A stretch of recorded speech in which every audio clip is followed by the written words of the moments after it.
नमस्कार विद्यार्थी मित्रांनो, आपणा सर्वांचं महाराष्ट्रातील सर्वात मोठ्या ऑनलाईन व्यासपीठावरती मी बालाजी जगताप आपणा सर्वांचं मनापासून स्वागत करतो।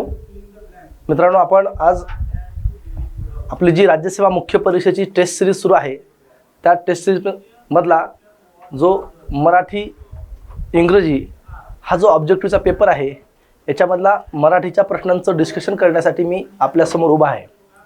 चला तर आज आपण मराठीचा जो पेपर आहे त्या पेपरचं डिस्कशन घेऊया, त्याचं उत्तर काय आहे, त्याच्याविषयी काही एक्स्ट्रा माहिती आहे हे आपण पाहण्याचा प्रयत्न करूया। बरोबर, चला पहिला प्रश्न असा आहे तो म्हणजे पुढील विधाने विचारात घ्या। बरोबर, स ख ही अल्पप्राण व्यंजने आहेत, तर लक्षात ठेवा हे वाक्य चुकीचं आहे। तर स ख ही अल्पप्राण नसून महाप्राण व्यंजने आहेत। लक्षात ठेवा कसली आहेत, महाप्राण व्यंजने आहेत। बरोबर, एकूण महाप्राण व्यंजने किती आहेत माहिती आहे तुम्हाला? एकूण महाप्राण व्यंजने ही 14 आहेत। ज्या वर्णांचा उच्चार करताना ह चा उच्चार करावा लागतो त्याला महाप्राण म्हणतो, हे आपण शिकलेलो आहेत। त्याचबरोबर म्हणजे याचा अर्थ पहिलं विधान चुकीचं आहे, लक्षात ठेवा। बरोबर, त थ ही कठोर व्यंजने आहेत, तर हे वाक्य बरोबर आहे। त थ ही कठोर व्यंजने आहेत, अगदी बरोबर आहे। एकूण कठोर व्यंजन 13 आहेत, लक्षात ठेवा। म्हणजे यातलं अ चूक आहे, ब बरोबर आहे। पर्याय क्रमांक 2 याचं अचूक उत्तर पाहिजे, लक्षात ठेवा। काय उत्तर पाहिजे? पर्याय क्रमांक 2 बरोबर। पुढीलपैकी अयोग्य विधान ओळखायला सांगितलं, लक्षात ठेवा। बरोबर, ज्या वर्णांना उच्चार पूर्ण करण्यासाठी स्वरांची जोड हवी असते अशा वर्णांना व्यंजने म्हणतात। बरोबर आहे, कारण माहिती आहे व्यंजने ही 34 आहेत। व्यंजनाचा उच्चार अपूर्ण असतो, व्यंजने ही अपूर्ण उच्चाराचे असतात। व्यंजनाचा उच्चार स्वतंत्रपणे करता येत नाही, लक्षात ठेवा। ते वर्ण म्हणजे व्यंजन असतं आणि व्यंजनाचा जर उच्चार पूर्ण करायचा असेल तर स्वरांची मदत घ्यावी लागते, स्वरांची सहाय्य घ्यावं लागतं, लक्षात ठेवा। म्हणजे पहिलं वाक्य बरोबर आहे ते। दुसरं बघा, सर्व स्वर व स्वरयुक्त व्यंजने यांना अक्षरे म्हणतात, हे पण वाक्य बरोबर आहे। म्हणजे उत्तर सांगतो आधी तुम्हाला अयोग्य विचार, लक्षात ठेवा। दोन्ही अयोग्य आहेत का? नाही, तर दोन्ही योग्य आहेत, म्हणजे उत्तर पाहिजे दोन्हीही नाही, लक्षात ठेवा। आता बघा, जे स्वर आहेत स्वरांचा उच्चार पूर्ण असतो, अक्षर म्हणजे पूर्ण उच्चारलेलं वर्ण असतं, म्हणून स्वरांना अक्षर म्हणतात। बरोबर आहे। व्यंजनांना अक्षर म्हणतात का? नाही, व्यंजनांना अक्षरत्व प्राप्त होण्यासाठी त्यात स्वर मिसळावा, लक्षात ठेवा।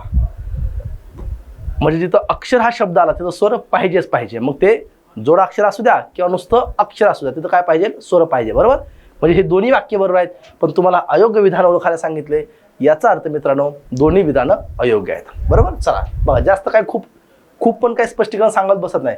खूप जर स्पष्टीकरण सांगायचं म्हणलं तर सगळं अख्खा चॅप्टर सांगता येईल, लक्षात ठेवा। ठीक आहे, म्हणजे मोजकं आहे, जे महत्त्वाचं आहे तेवढं स्पष्टीकरण तुम्हाला मी सांगतोय। ओके, व्यंजन संधीची उदाहरणं असणारा गट ओळखा सांगितलं, लक्षात ठेवा। बरोबर, पहिली गोष्ट व्यंजन संधीची उदाहरणं असणारा गट कोणता आहे? व्यंजन संधी म्हणजे काय? एकत्र येणाऱ्या दोन वर्णामध्ये पहिला वर्ण व्यंजन असतो व दुसरा वर्ण व्यंजन किंवा स्वर असतो, तेव्हा ती व्यंजन संधी असते। बघा, दिगंबर शब्द आहे, दिक अधिक अंबर, बरोबर आहे, हे व्यंजन संधी आहे। बरोबर आहे, लक्षात ठेवा। बरोबर, याला तृतीय रूप व्यंजन संधी म्हणतात। सत अधिक गुण सद्गुण, हे सुद्धा बरोबर आहे, ही तृतीय रूप व्यंजन संधीच आहे। बरोबर, सप्त अधिक ऋषी सप्तर्षी, लक्षात ठेवा। सप्तर्षी ही मात्र व्यंजन संधी नसून ती काय? स्वरसंधी आहे, लक्षात ठेवा। बरोबर, आणि चित अधिक मय चिन्मय ही अनुनासिक व्यंजन संधी आहे। म्हणजे अ ब आणि ड बरोबर आहे, तर अ ब आणि ड बरोबर असणारा पर्याय आहे पर्याय क्रमांक 3 योग्य आहे, लक्षात ठेवा। बरोबर, आणि सप्त अधिक ऋषी सप्तर्षी ही स्वरसंधी आहे, येतं लक्षात। चला पुन्हा प्रश्न आहे, खाली मराठी व्याकरणातील संधीचे काही प्रकार व त्यांची उदाहरणे दिली आहेत। बरोबर, जोड्या लावा, जोड्या, लक्षात ठेवा। सजातीय स्वरसंधी म्हणजे काय माहिती आपल्याला? त्याला दीर्घादेश स्वरसंधी म्हणतो, लक्षात ठेवा। तर सजातीय स्वरसंधी ही काय असणार आहे? रामायण ही सजातीय स्वरसंधी आहे। अगोदर उत्तर सांगतो मग सगळ्यांचा विग्रह सांगतो, लक्षात ठेवा। दुसरी गोष्ट, अनुनासिक व्यंजन संधी, तन्मय हा शब्द अनुनासिक व्यंजन संधीचा आहे। बरोबर, त्याचबरोबर चांगलेसे पूर्वरूप संधी आहे आणि दुधात पररूप संधी आहे। आता रामायणचा विग्रह कसा होतो बघा, रामायण या शब्दाचा विग्रह असतो पुराणो राम। बरोबर, रामायणचा विग्रह आहे राम अधिक अयन असा विग्रह असतो, लक्षात ठेवा। अ आलं आ होणार आहे, सजातीय स्वरसंधी आहे, दीर्घादेश स्वरसंधी आहे। दुधात दूध अधिक आत, लक्षात ठेवा, असा विग्रह आहे। अ आहे आ आहे, पहिला स्वर निघून गेला, दुसरा राहिलाय म्हणून ही पररूप संधी आहे। तन्मयचा विग्रह असतो, लक्षात ठेवा। तत् अधिक मय असतो, अनुनासिक व्यंजन संधी आहे. आणि चांगलेसे, चांगले अधिक असे असा विग्रह असतो याचा. चांगले अधिक असे म्हणजे ही चांगले ए आहे, अ आहे, पण ए राहिलं, दुसरा स्वर गेला म्हणजे पहिला राहिला, ती आहे पूर्वरूप संधी. लक्षात ठेवा. बरोबर. तर विशेषतः आयोग सध्या लक्षात ठेवा संधीवरचे जास्तीत जास्त प्रश्न आयोग हे जोड्या लावायला विचारते किंवा बहुपर्यायी प्रश्नामध्ये. तर लक्षात ठेवा विनाकारण तुमचा वेळ वाढावा. बघा लॉजिक काही नाही. मी नेहमी सांगतो पूर्ण अभ्यास करताना किंवा शिकवताना की मुलांनो प्रश्नाचं स्वरूप तुम्हाला कळलं पाहिजे. आयोगाचा पॅटर्न कसा चेंज झाला आहे, सिलेबस चेंज नाही. लक्षात ठेवा 2011 जे मराठी होतं तेच 2022 आहे, तेच 23 असणार आहे. पण सगळ्यात महत्वाची गोष्ट बदललंय काय, तर आयोगाचा प्रश्न विचारण्याचा दृष्टिकोन बदलला. लक्षात ठेवा. आणि तो दृष्टिकोन तुम्हाला कळला पाहिजे. बरोबर. चला पुढचा प्रश्न बघूया. भगवद्गीता, भगवत अधिक गीता हा खालीलपैकी कोणत्या संधीचे उदाहरण. लक्षात ठेवा. तर भगवत त आलं, तच्या पुढं ग. बरोबर. मृदू वर्ण आहे किंवा मृदू व्यंजन आहे. तर पहिल्या पदाच्या शेवटच्या व्यंजनागी त्याच वर्गातील तिसरं व्यंजन येत असतं म्हणून त गेलं, त थ द आलं. लक्षात ठेवा. आणि तिसरं व्यंजन येतं म्हणून त्याला तृतीय रूप व्यंजन संधी म्हणतात. लक्षात ठेवा. आहे पर्याय तृतीय रूप व्यंजन संधी. भविष्यामध्ये आयोग संधीच्या उपप्रकारावरती सुद्धा प्रश्न विचारणार. बरोबर. तृतीय रूप व्यंजन संधीचं उदाहरण आहे. लक्षात ठेवा. पुढे बघा. पुढे काही जोड शब्द दिले आहेत त्यातील अनुक्रमे स्वरसंधी ओळखा. काय ओळखा? स्वरसंधी ओळखा सांगितलं. लक्षात ठेवा. बघा जनादेश आधी विग्रह करू आपण जनादेशचा. लक्षात ठेवा. जनादेशचा विग्रह आहे जन अधिक आदेश म्हणजे अ आलं अधिक आ आलं. लक्षात ठेवा. बरोबर. पुढं आहे काव्यामृत. लक्षात ठेवा. काव्य अधिक अमृत असा विग्रह होणार आहे. काव्य अधिक अमृत. अ आलं लक्षात ठेवा. म्हणजे 1 नंबरला येणार आहे अ आ, 2 नंबरला येणार आहे अ अ. बरोबर. तिसरा शब्द काय? कुंभार. कुंभ अधिक आर. लक्षात ठेवा. कुंभ अधिक आर आहे. लक्षात ठेवा. म्हणजे अ आहे आणि आ आहे. लक्षात ठेवा. 3 नंबरला अ आणि आ येणार आहे. आणि चौथा शब्द आहे रमेश. रमा अधिक ईश असा विग्रह असतो. लक्षात. गुणादेश स्वरसंधी आहे. म्हणजे आ आलं आणि ई आलं. ई दीर्घ पाहिजे, रस म्हणाय. लक्षात ठेवा. म्हणजे बघा अ आ कुठल्या पर्यायात आहे? अ आ पहिल्या पण आहे, चौथ्या पण आहे. लक्षात ठेवा. पण दुसरा पर्याय अ आहे, एकच ठिकाणी. लक्षात ठेवा. तिसरा पर्याय अ आ आहे आणि चौथा आ ई आहे. म्हणजे पर्याय क्रमांक 1 याचं योग्य उत्तर असणार आहे. बरोबर. तुम्हाला विग्रह करून दाखवला. कोणते स्वर कसे एकत्र आले तेही मी तुम्हाला या ठिकाणी सांगितलेलं आहे. लक्षात ठेवा. ठीक आहे. चला पुढे. खालील विधाने वाचा व योग्य पर्याय निवडा. लक्षात ठेवा. बरोबर. नाम ही शब्दजाती विकारी आहे. बरोबर आहे. नाम विकारी आहे. खरं नामामध्ये लिंग वचन विकारी म्हणजे काय? ज्या शब्दामध्ये लिंग वचन विभक्ती काळ पुरुष अर्थ यानुसार बदल त्याला आपण विकारी म्हणतो. आणि नामामध्ये बदल होतो, लिंगानुसार होतो, वचनानुसार होतो, विभक्तीनुसार होतो, पुरुषानुसार होतो. आणि विकार होताना नामाचे सामान्य रूप होते. बरोबर आहे. म्हणजे नामामध्ये बदल होताना लक्षात ठेवा त्याचं काय होतं? सामान्य रूप होतं. म्हणजे मुलगा घेतलं त्याला मुलांना म्हटलं, मी ना प्रत्यय लावला विभक्तीचा, विकार झाला म्हणजे नामामध्ये काय झालं? बदल झाला. लक्षात ठेवा. बरोबर. विकार होताना नामाचं काय होतं? सामान्य रूप होते. बरोबर. पुढे बघा. गुण दोष धर्म इत्यादींचा बोध होतो त्यास भाववाचक नाम असे म्हणतात. बरोबर आहे. भाववाचक नामालाच धर्मवाचक नाम म्हणतात. लक्षात राहू द्या. म्हणजे ज्या नामानं सजीवातील भाव आणि निर्जीव वस्तूतील गुणधर्म समजतो त्या नामाला भाववाचक नाम म्हणतात.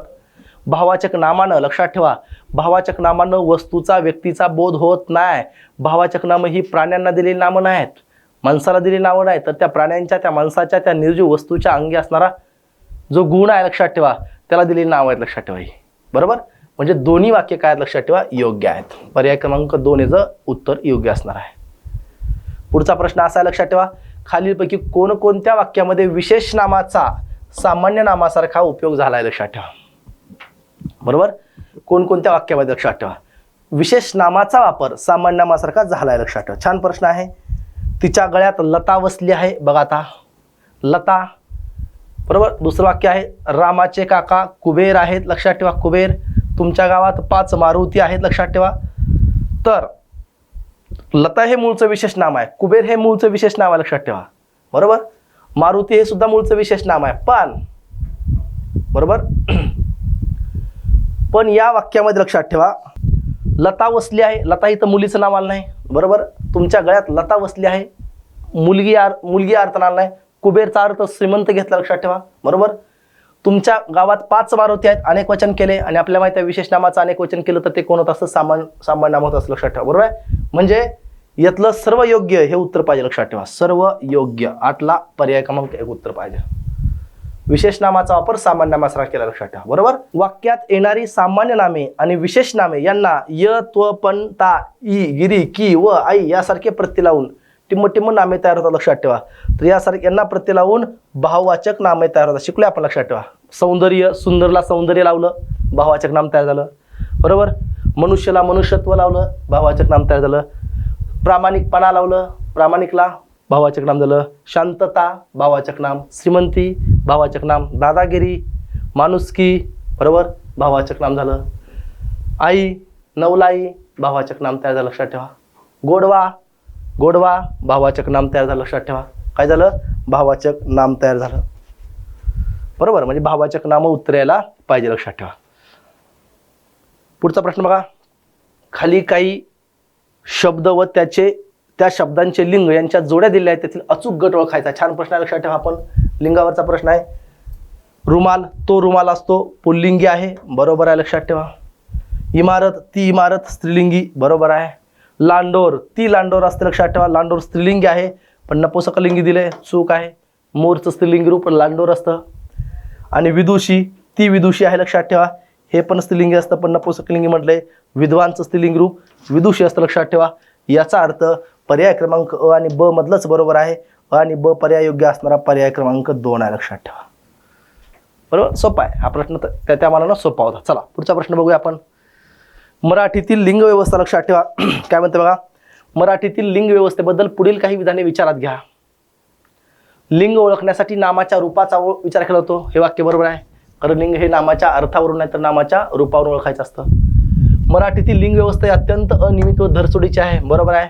कारण काही नियम सांगावे, काही कन्सेप्ट सांगावे तर त्याला अपवादच जास्त आहेत. म्हणून मराठीतील लिंग व्यवस्था ही अत्यंत अनियमित आणि धरसोडीची आहे. तट्टू हा शब्द पुल्लिंगी आहे. लक्षात ठेवा. चूक आहे.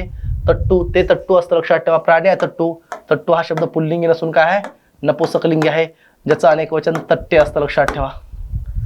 पुस्तक हा शब्द नपुंसकलिंगी लिंग प्रकार येतो. बरोबर आहे. ते पुस्तक नपुंसकलिंगी आहे. बरोबर आहे हे वाक्य. म्हणजे अ, ब आणि ड बरोबर आहे. अ, ब आणि ड बरोबर असणारा पर्याय आहे पर्याय क्रमांक 4. बरोबर. यातले लक्षात ठेवा बहुतांश प्रश्न पुराणो कन्सेप्च्युअल प्रश्न आहेत यातले बहुतांश. बरोबर. चला खालील विधाने विचारात घ्या. वाक्यातील नाम किंवा सर्वनाम यांचे क्रियापदाशी जे संबंध असतात त्यांना कारक संबंध म्हणतात. बरोबर आहे. आणि त्या अर्थाला कारकार्थ म्हणतात. वाक्यातील नाम आणि सर्वनामाचा जर डायरेक्ट क्रियापदाशी संबंध आला तर त्याला कारक संबंध म्हणायचा आणि तो अर्थ कारकार्थ असतो. कारक संबंधातून जे अर्थ व्यक्त होतात त्या अर्थांना कारकार्थ म्हणतात. बरोबर आहे. पण वाक्य लक्षात ठेवा. म्हणजे दोन्ही वाक्य इथं काय आहेत, योग्य आहेत. लक्षात ठेवा. बरोबर. दोन्ही वाक्य योग्य आहेत. पुढे बघा. खाली विधाने घ्या, विचारात घ्या. विभक्तीवरती प्रश्न आहे. पंचमी विभक्तीतून अधिकरण हा कारकार्थ व्यक्त होतो. लक्षात ठेवा. चूक आहे. एकतर पंचमीचा प्रमुख कारकार्थ अपादान आहे. लक्षात ठेवा. अपादान म्हणजे वियोग. आणि पंचमीतून दुसरा करण सुद्धा कारकार्थ व्यक्त होतोय पण अधिकरण होत नाही. लक्षात ठेवा. पंचमीचे 2 कारकार्थ असतात. अपादान हा प्रमुख आहे आणि करण हा इतर कारकार्थ आहे. अपादान हा पंचमीचा प्रमुख कारकार्थ आहे. बरोबर आहे हे वाक्य. साप बिळातून बाहेर पडला. लक्षात ठेवा. बिळातून हे शब्द पंचमी विभक्ती आहे. बरोबर आहे. म्हणजे अ चूक आहे. ब आणि क बरोबर. पर्याय क्रमांक 2 आहे. ब आणि क बरोबर. बघा असे प्रश्न येतात. लक्षात ठेवा. ते प्रश्न आपल्याला कळले पाहिजे. पुन्हा सामान्य रूपावरती प्रश्न आहे. इकारांत पुल्लिंगी नामाचे सामान्य रूप याकारांत होते. बरोबर आहे. माळी, माळ्या, तेली, तेल्या. बरोबर. शेतकरी, शेतकऱ्या. या नियमाला अपवाद विचारला. अपवाद आहेत खूप. लक्षात ठेवा. मी अपवाद सांगतो बघा आधी. कोळी, कोळ्या होतं. हे बरोबर आहे. शेतकरी, शेतकऱ्या. माळी, माळ्या. पण तो भटजी आहे. लक्षात ठेवा. भटजीचं भटजा होत नाही, भटजीचं भटजी राहतं. म्हणजे भटजी हा या नियमाला अपवाद आहे. आणखी याचे अपवाद सांगतो. लक्षात ठेवा. हत्ती असतो, तो हत्ती हत्तीच राहतं. नंदी असतो. लक्षात ठेवा. तो नंदी नंदीच राहतो. काजी हा शब्द सुद्धा अपवाद आहे. तो काजी असतो. लक्षात ठेवा. कोबी हा शब्द आहे. तो कोबीच आहे. हा सुद्धा अपवाद आहे. लक्षात ठेवा. आयोग बऱ्याच वेळा अपवादावरती सुद्धा प्रश्न विचारतं. लक्षात राहू द्या. तुम्हाला त्याचे अपवाद ही मी सांगितले. बरोबर. पुढचं बघा. सर्वनामावरती प्रश्न आहे. नामाचा पुनरुच्चार किंवा पुनर्वापर टाळण्यासाठी सर्वनामाचा उपयोग होतो. बरोबर आहे. सर्वनाम हे नामाच्या ऐवजी येतं. सर्वनाम हे नामाच्या जागी येतं. सर्वनाम हे नामाची पुनरावृत्ती टाळण्यासाठी येतं. वाक्यात नामाच्या ऐवजी वापरला जाणारा शब्द म्हणजे सर्वनाम असतो, लक्षात ठेवा. बरोबर. जो विकारी शब्द विशिष्ट अर्थाचा द्योतक नसून ज्यास पूर्वापार संबंधाने चालत आलेल्या सर्व प्रकारच्या द्वितीय नामाचा अर्थ येऊ शकतो तो सर्वनाम असतो, लक्षात ठेवा. ही सुद्धा व्याख्या परीक्षेला विचारले. पहिलं वाक्य बरोबर आहे. सर्वनाम नामाबद्दल विशेष माहिती सांगते, चूक. सर्वनाम नसतं, लक्षात ठेवा. तर विशेषण नामाबद्दल विशेष माहिती सांगतं, लक्षात ठेवा. सर्वनाम सांगत नाही. सर्वनामाला स्वतःची वेगळी लिंग वचन अशी ओळख नसते, बरोबर आहे. सर्वनामाचं अस्तित्व हे नामावर अवलंबून आहे, म्हणून सर्वनामाला स्वतःची लिंग वचन अशी ओळख नाही. ते सर्वनाम ज्या नामाऐवजी आलं असेल त्या नामाचं जे लिंग असेल, त्या नामाचं जे वचन असेल तेच सर्वनामाचं असतं. म्हणजे हे सुद्धा वाक्य बरोबर आहे, लक्षात ठेवा. ओळख नसते म्हणजे अ आणि क बरोबर आहे. तर अ आणि क बरोबर असणारा पर्याय आहे पर्याय क्रमांक 2, लक्षात ठेवा. बरोबर, अ आणि क योग्य आहे. येतं लक्षात. चला पुढचा प्रश्न बघू आपण. अशोक हा सर्वात हुशार मुलगा आहे. वाक्यातील गुण विशेषणाचे प्रकार लक्षात ठेवा. एक वेळा प्रश्न विचारला आयोगानं. गुण विशेषण काय भानगड आहे? ज्या विशेषणाच्या योगानं नामाचा कोणत्याही प्रकारचा विशेष गुण सांगितलं त्याला गुण विशेषण म्हणतो, बरोबर. 3 प्रकार आहेत. एक आहे समत्व, एक आहे तरत्व आणि एक आहे तमत्व, लक्षात ठेवा. तर याचं उत्तर आहे तमत्व सांगतो. आता समत्व म्हणजे काय? तर दोघांची समान तुलना असते किंवा दोघांमधील गुण सारखे सांगितले असतात. अशोक हा रमेश सारखा हुशार आहे, दोघं सारखेच हुशार आहेत, त्याला समत्व म्हणायचं. तरत्व म्हणजे काय? एकापेक्षा दुसऱ्यातील गुण जास्त आहेत, असमान तुलना आहे. अशोक हा रमेशपेक्षा हुशार आहे, अशोक आणि रमेशची असमान तुलना आहे, त्याला म्हणायचं तरत्व. आणि तमत्व म्हणजे जेव्हा अनेकामधून एकातली गुण किंवा विषय सांगितलं जातो, बघा अशोक हा सर्वात हुशार आहे म्हणतात म्हणजे अनेकामधून एकाची निवड केली, त्याला म्हणायचं तमत्वदर्शक. इंग्रजीमध्ये पॉझिटिव्ह डिग्री, कंपॅरेटिव्ह डिग्री आणि सुपरलेटिव्ह डिग्री असं लक्षात ठेवा. तेच हे 3 प्रकार आहेत, बरोबर आहे. म्हणजे हे तमत्वदर्शक आहे पर्याय क्रमांक 3. क्रियापदाच्या प्रकारावरती प्रश्न आहे, लक्षात ठेवा. जोड्या लावायच्यात. सकर्मक क्रियापद म्हणजे ज्या क्रियापदाला वाक्याचा अर्थ पूर्ण करण्यासाठी कर्माची गरज असते त्याला सकर्मक क्रियापद म्हणतात. तर यातलं प्राची अंजीर खाते हे सकर्मक आहे, प्राची कर्ता आहे, अंजीर हे कर्म आहे. अकर्मक क्रियापद म्हणजे ज्या क्रियापदाला वाक्याचा अर्थ पूर्ण करण्यासाठी कर्माची गरज नसते त्याला अकर्मक म्हणायचं. विद्यार्थी प्रामाणिक आहे, विद्यार्थी कर्ता आहे, प्रामाणिक कर्म नाही, लक्षात ठेवा. प्रामाणिक हे विशेषण आहे, विधीपूरक आहे. सहाय्यक क्रियापद जे क्रियापद वाक्याचा अर्थ पूर्ण करण्यासाठी क्रियापद धातू साधित त्याला मदत करतं त्याला सहाय्यक क्रियापद म्हणतात, लक्षात ठेवा. आम्ही आमरस पीत होतो, यातलं होतो हे सहाय्यक क्रियापद, लक्षात ठेवा. आणि पीत होतो हे संयुक्त क्रियापद आहे. साधित क्रियापद म्हणजे शब्दाच्या विविध जातीपासून साधलेल्या क्रियापदाला साधित क्रियापद म्हणायचं. पुढारली हे पुढे या अव्ययापासून तयार होणारं क्रियापद, लक्षात ठेवा, त्याला साधित क्रियापद म्हणतात. अशा प्रकारे या जोड्या आहेत, लक्षात ठेवा. याचा अर्थ 17 2 यामध्ये या पर्यायातला लावलेल्या सगळ्या जोड्या काय आहेत? बरोबर आहेत, लक्षात ठेवा. ओके, चला पुढे. खालीलपैकी रीतिवाचक क्रियाविशेषण अव्ययांची योग्य जोडी ओळखा. रीतिवाचक लक्षात ठेवा. अनुकरणदर्शक प्रकार आहेत रीतिवाचकचे. अनुकरणदर्शक गटागट, धाडधड, भरभर, चटकन, बरोबर आहे. व्यर्थ, उगी, जलद, वेगात, जोरात, मोफट, फुकट हे प्रकारदर्शक बरोबर आहे. अनुक्रमदर्शक मात्र चुकले, लक्षात ठेवा. हे अनुक्रमदर्शक शब्द हळूहळू असतो, लक्षात ठेवा. हळूहळू क्रम असतो क्रियेचा, क्रमशः, क्रमाने, थेंबे थेंबे, क्रमवार हे अनुक्रमदर्शक आहेत. तर नक्की, निश्चित आणि निसंशय हे अनुक्रमदर्शक नसून हे निश्चयदर्शक शब्द आहेत, लक्षात ठेवा. कसले आहेत? निश्चयदर्शक. म्हणजे क मधलं चुकीचं आहे, अ आणि ब फक्त योग्य आहे. तर अ आणि ब योग्य असणारा पर्याय क्रमांक 1 आहे, लक्षात ठेवा. म्हणजे पहिलं उत्तरेचं बरोबर आहे, बरोबर. चला पुढे बघा. खालील विधाने विचारात घ्या. जेव्हा उभयान्वयी अव्ययाने जोडलेले दुसरे वाक्य हे पहिल्या वाक्याचा परिणाम असते तेव्हा त्यास न्यूनत्व म्हणतात. चूक. नावच आहे परिणामबोधक म्हणजे चूक आहे, तर ते परिणामबोधक असतं. जी अव्यय 2 किंवा अनेक गोष्टीपैकी एका गोष्टीची अपेक्षा दाखवतात म्हणजे ती हे किंवा ते असा अर्थ सुचवतात त्यांना समुच्चयबोधक म्हणतात. चूक. त्यांना समुच्चयबोधक नाही तर त्यांना विकल्पबोधक म्हणतात. पर्याय आहे दोन्ही गोष्टीपैकी दोहोंपैकी एकाची निवड, विकल्प आहे. म्हणजे हे वाक्य लक्षात ठेवा. दोन्ही विधाने यातली काय आहेत? चूक आहेत, लक्षात ठेवा, बरोबर. चला पुढचं वाक्य प्रश्न असा आहे, प्रयोगावरती प्रश्न आहे. भावे प्रयोगात कर्ता किंवा कर्म दोन्ही गौण असतात, बरोबर आहे. त्या मानानं क्रियेचा भाव किंवा क्रियेचा मूळ अर्थ त्याला महत्त्व असतं, लक्षात ठेवा, बरोबर. कर्तरी प्रयोगात क्रियापद हे कर्त्याच्या तंत्राप्रमाणे चालतं, अगदी बरोबर आहे. कारण कर्तरी प्रयोगात धातुरूपेश हा कर्ता असतो म्हणजे धातूवर प्रभाव टाकणारा, धातूचं रूप ठरवणारा. कर्तरी प्रयोगामध्ये क्रियापदावर कर्त्याची हुकमत असते, लक्षात ठेवा, बरोबर आहे वाक्य ते. कर्मणी प्रयोगात कर्ता धातुरूपेश असतो. चूक. कर्मणी प्रयोगात कर्ता नाही तर कर्म धातुरूपेश असतं, कारण कर्मणी प्रयोगातील क्रियापद हे कर्मानुसार बदलतं म्हणून कर्म हे धातुरूपेश असतं, लक्षात ठेवा, ठीक आहे. अ आणि ब बरोबर आहे आणि क चूक आहे. तर क, अ आणि ब योग्य असणारा पर्याय आहे पर्याय क्रमांक 4, लक्षात ठेवा, बरोबर. चला पुढचा प्रश्न आहे समासावरती. बहुव्रीही समासाचे अचूक विग्रह विचारलेत. अचूक विग्रह म्हणजे बरोबर विग्रह. जितेंद्रिय, जिंकली आहेत इंद्रिय ज्याने असा तो, बरोबर आहे विग्रह. निराश, जास्त आशा ज्याला, चूक ना, आशा नसते, निराश म्हणजे आशा नाही, उलट म्हणजे हा विग्रह चुकलाय. श्रीपाद, स्त्री आहे पायाशी, किंवा स्त्री म्हणजे लक्ष्मीला स्त्री म्हणतात. लक्ष्मी आहे पायाची ज्याच्या असा तो, बरोबर आहे. चक्रपाणी, चक्र आहे पाणीत, चक्र आहे पाणीत म्हणजेच हातात ज्याच्या, म्हणजे अ क आणि ड मधलं बरोबर आहे. ब फक्त चूक आहे. अ क ड पर्याय क्रमांक 3 याचं योग्य उत्तर आहे, लक्षात ठेवा. पुढचा प्रश्न आहे बघा, सामासिक शब्द व समासांच्या जोड्या ओळखायच्यात. सुख प्राप्त याचा विग्रह असतो, लक्षात ठेवा. सुखाला प्राप्त, सुखाला प्राप्त आहे म्हणून हे द्वितीय बरोबर आहे. ला आलं. तोंडपाठ, तोंडाने पाठ, तोंडपाठ ने आलं, तृतीय विभक्ती, लक्षात ठेवा. क्रीडांगण, क्रीडेसाठी अंगण, साठी आहे, दान आहे, चतुर्थी बरोबर आहे. देवपूजा, देवाची पूजा, षष्ठी बरोबर आहे. म्हणजे सर्वच योग्य आहे, लक्षात ठेवा. इथे एक छान गंमत सांगतो, लक्षात ठेवा. ही सगळी विभक्ती तत्पुरुष समासाची उदाहरणं आहेत. काय आहेत? विभक्ती तत्पुरुष समासाची उदाहरणं आहेत. मित्रांनो, एक नियम सांगतो, लक्षात ठेवा. विभक्ती तत्पुरुष समासाचा जर विभक्ती विचारली, बरोबर, तत्पुरुष समासाची जर विभक्ती विचारली या प्रकारामध्ये, तर या शब्दाची विभक्ती डायरेक्ट शब्दावरून ओळखायची नाही. अगोदर त्याचा विग्रह करायचा. तुम्ही जर डायरेक्ट विभक्ती ओळखायला गेला तर सगळ्याला प्रत्यय लागला नाही, सगळे तुम्ही प्रथम म्हणसाल. सामासिक शब्दाची विभक्ती ओळखायला सांगितली असेल, वाक्य लक्षात ठेवा. सामासिक शब्दाची विभक्ती ओळखायला सांगितली असेल तर अगोदर त्या शब्दाचा विग्रह करायचा. काय करायचा? विग्रह करायचा. आणि विग्रहामध्ये बघा, विग्रहामध्ये पहिल्या पदाशेवटी एक प्रत्यय येणार आहे. सुखाला, तोंडाने, लक्षात ठेवा. क्रीडेसाठी, देवाची आला, आणि तो प्रत्यय ज्या विभक्तीचा असेल ते नाव त्या समासाला द्यायचं. अतिशय महत्वाची गोष्ट, लक्षात ठेवा. चला पुढचा प्रश्न बघूया आपण. पुढील विधाने वाचून योग्य पर्याय निवडा. सर्वनामांना तद्धित प्रत्यय लागून नवीन शब्द तयार होतात. नाहीये, नवीन शब्द वगैरे काही तयार होत नसतात, लक्षात ठेवा. बरोबर. पुढे बघा, सिद्ध शब्दांना सिद्ध शब्द तद्भव शब्द नसतात. बरोबर. सिद्ध शब्द तद्भव शब्द नसतात, तर चूक आहे. असतात, लक्षात ठेवा. तत्सम पण असतात, लक्षात ठेवा.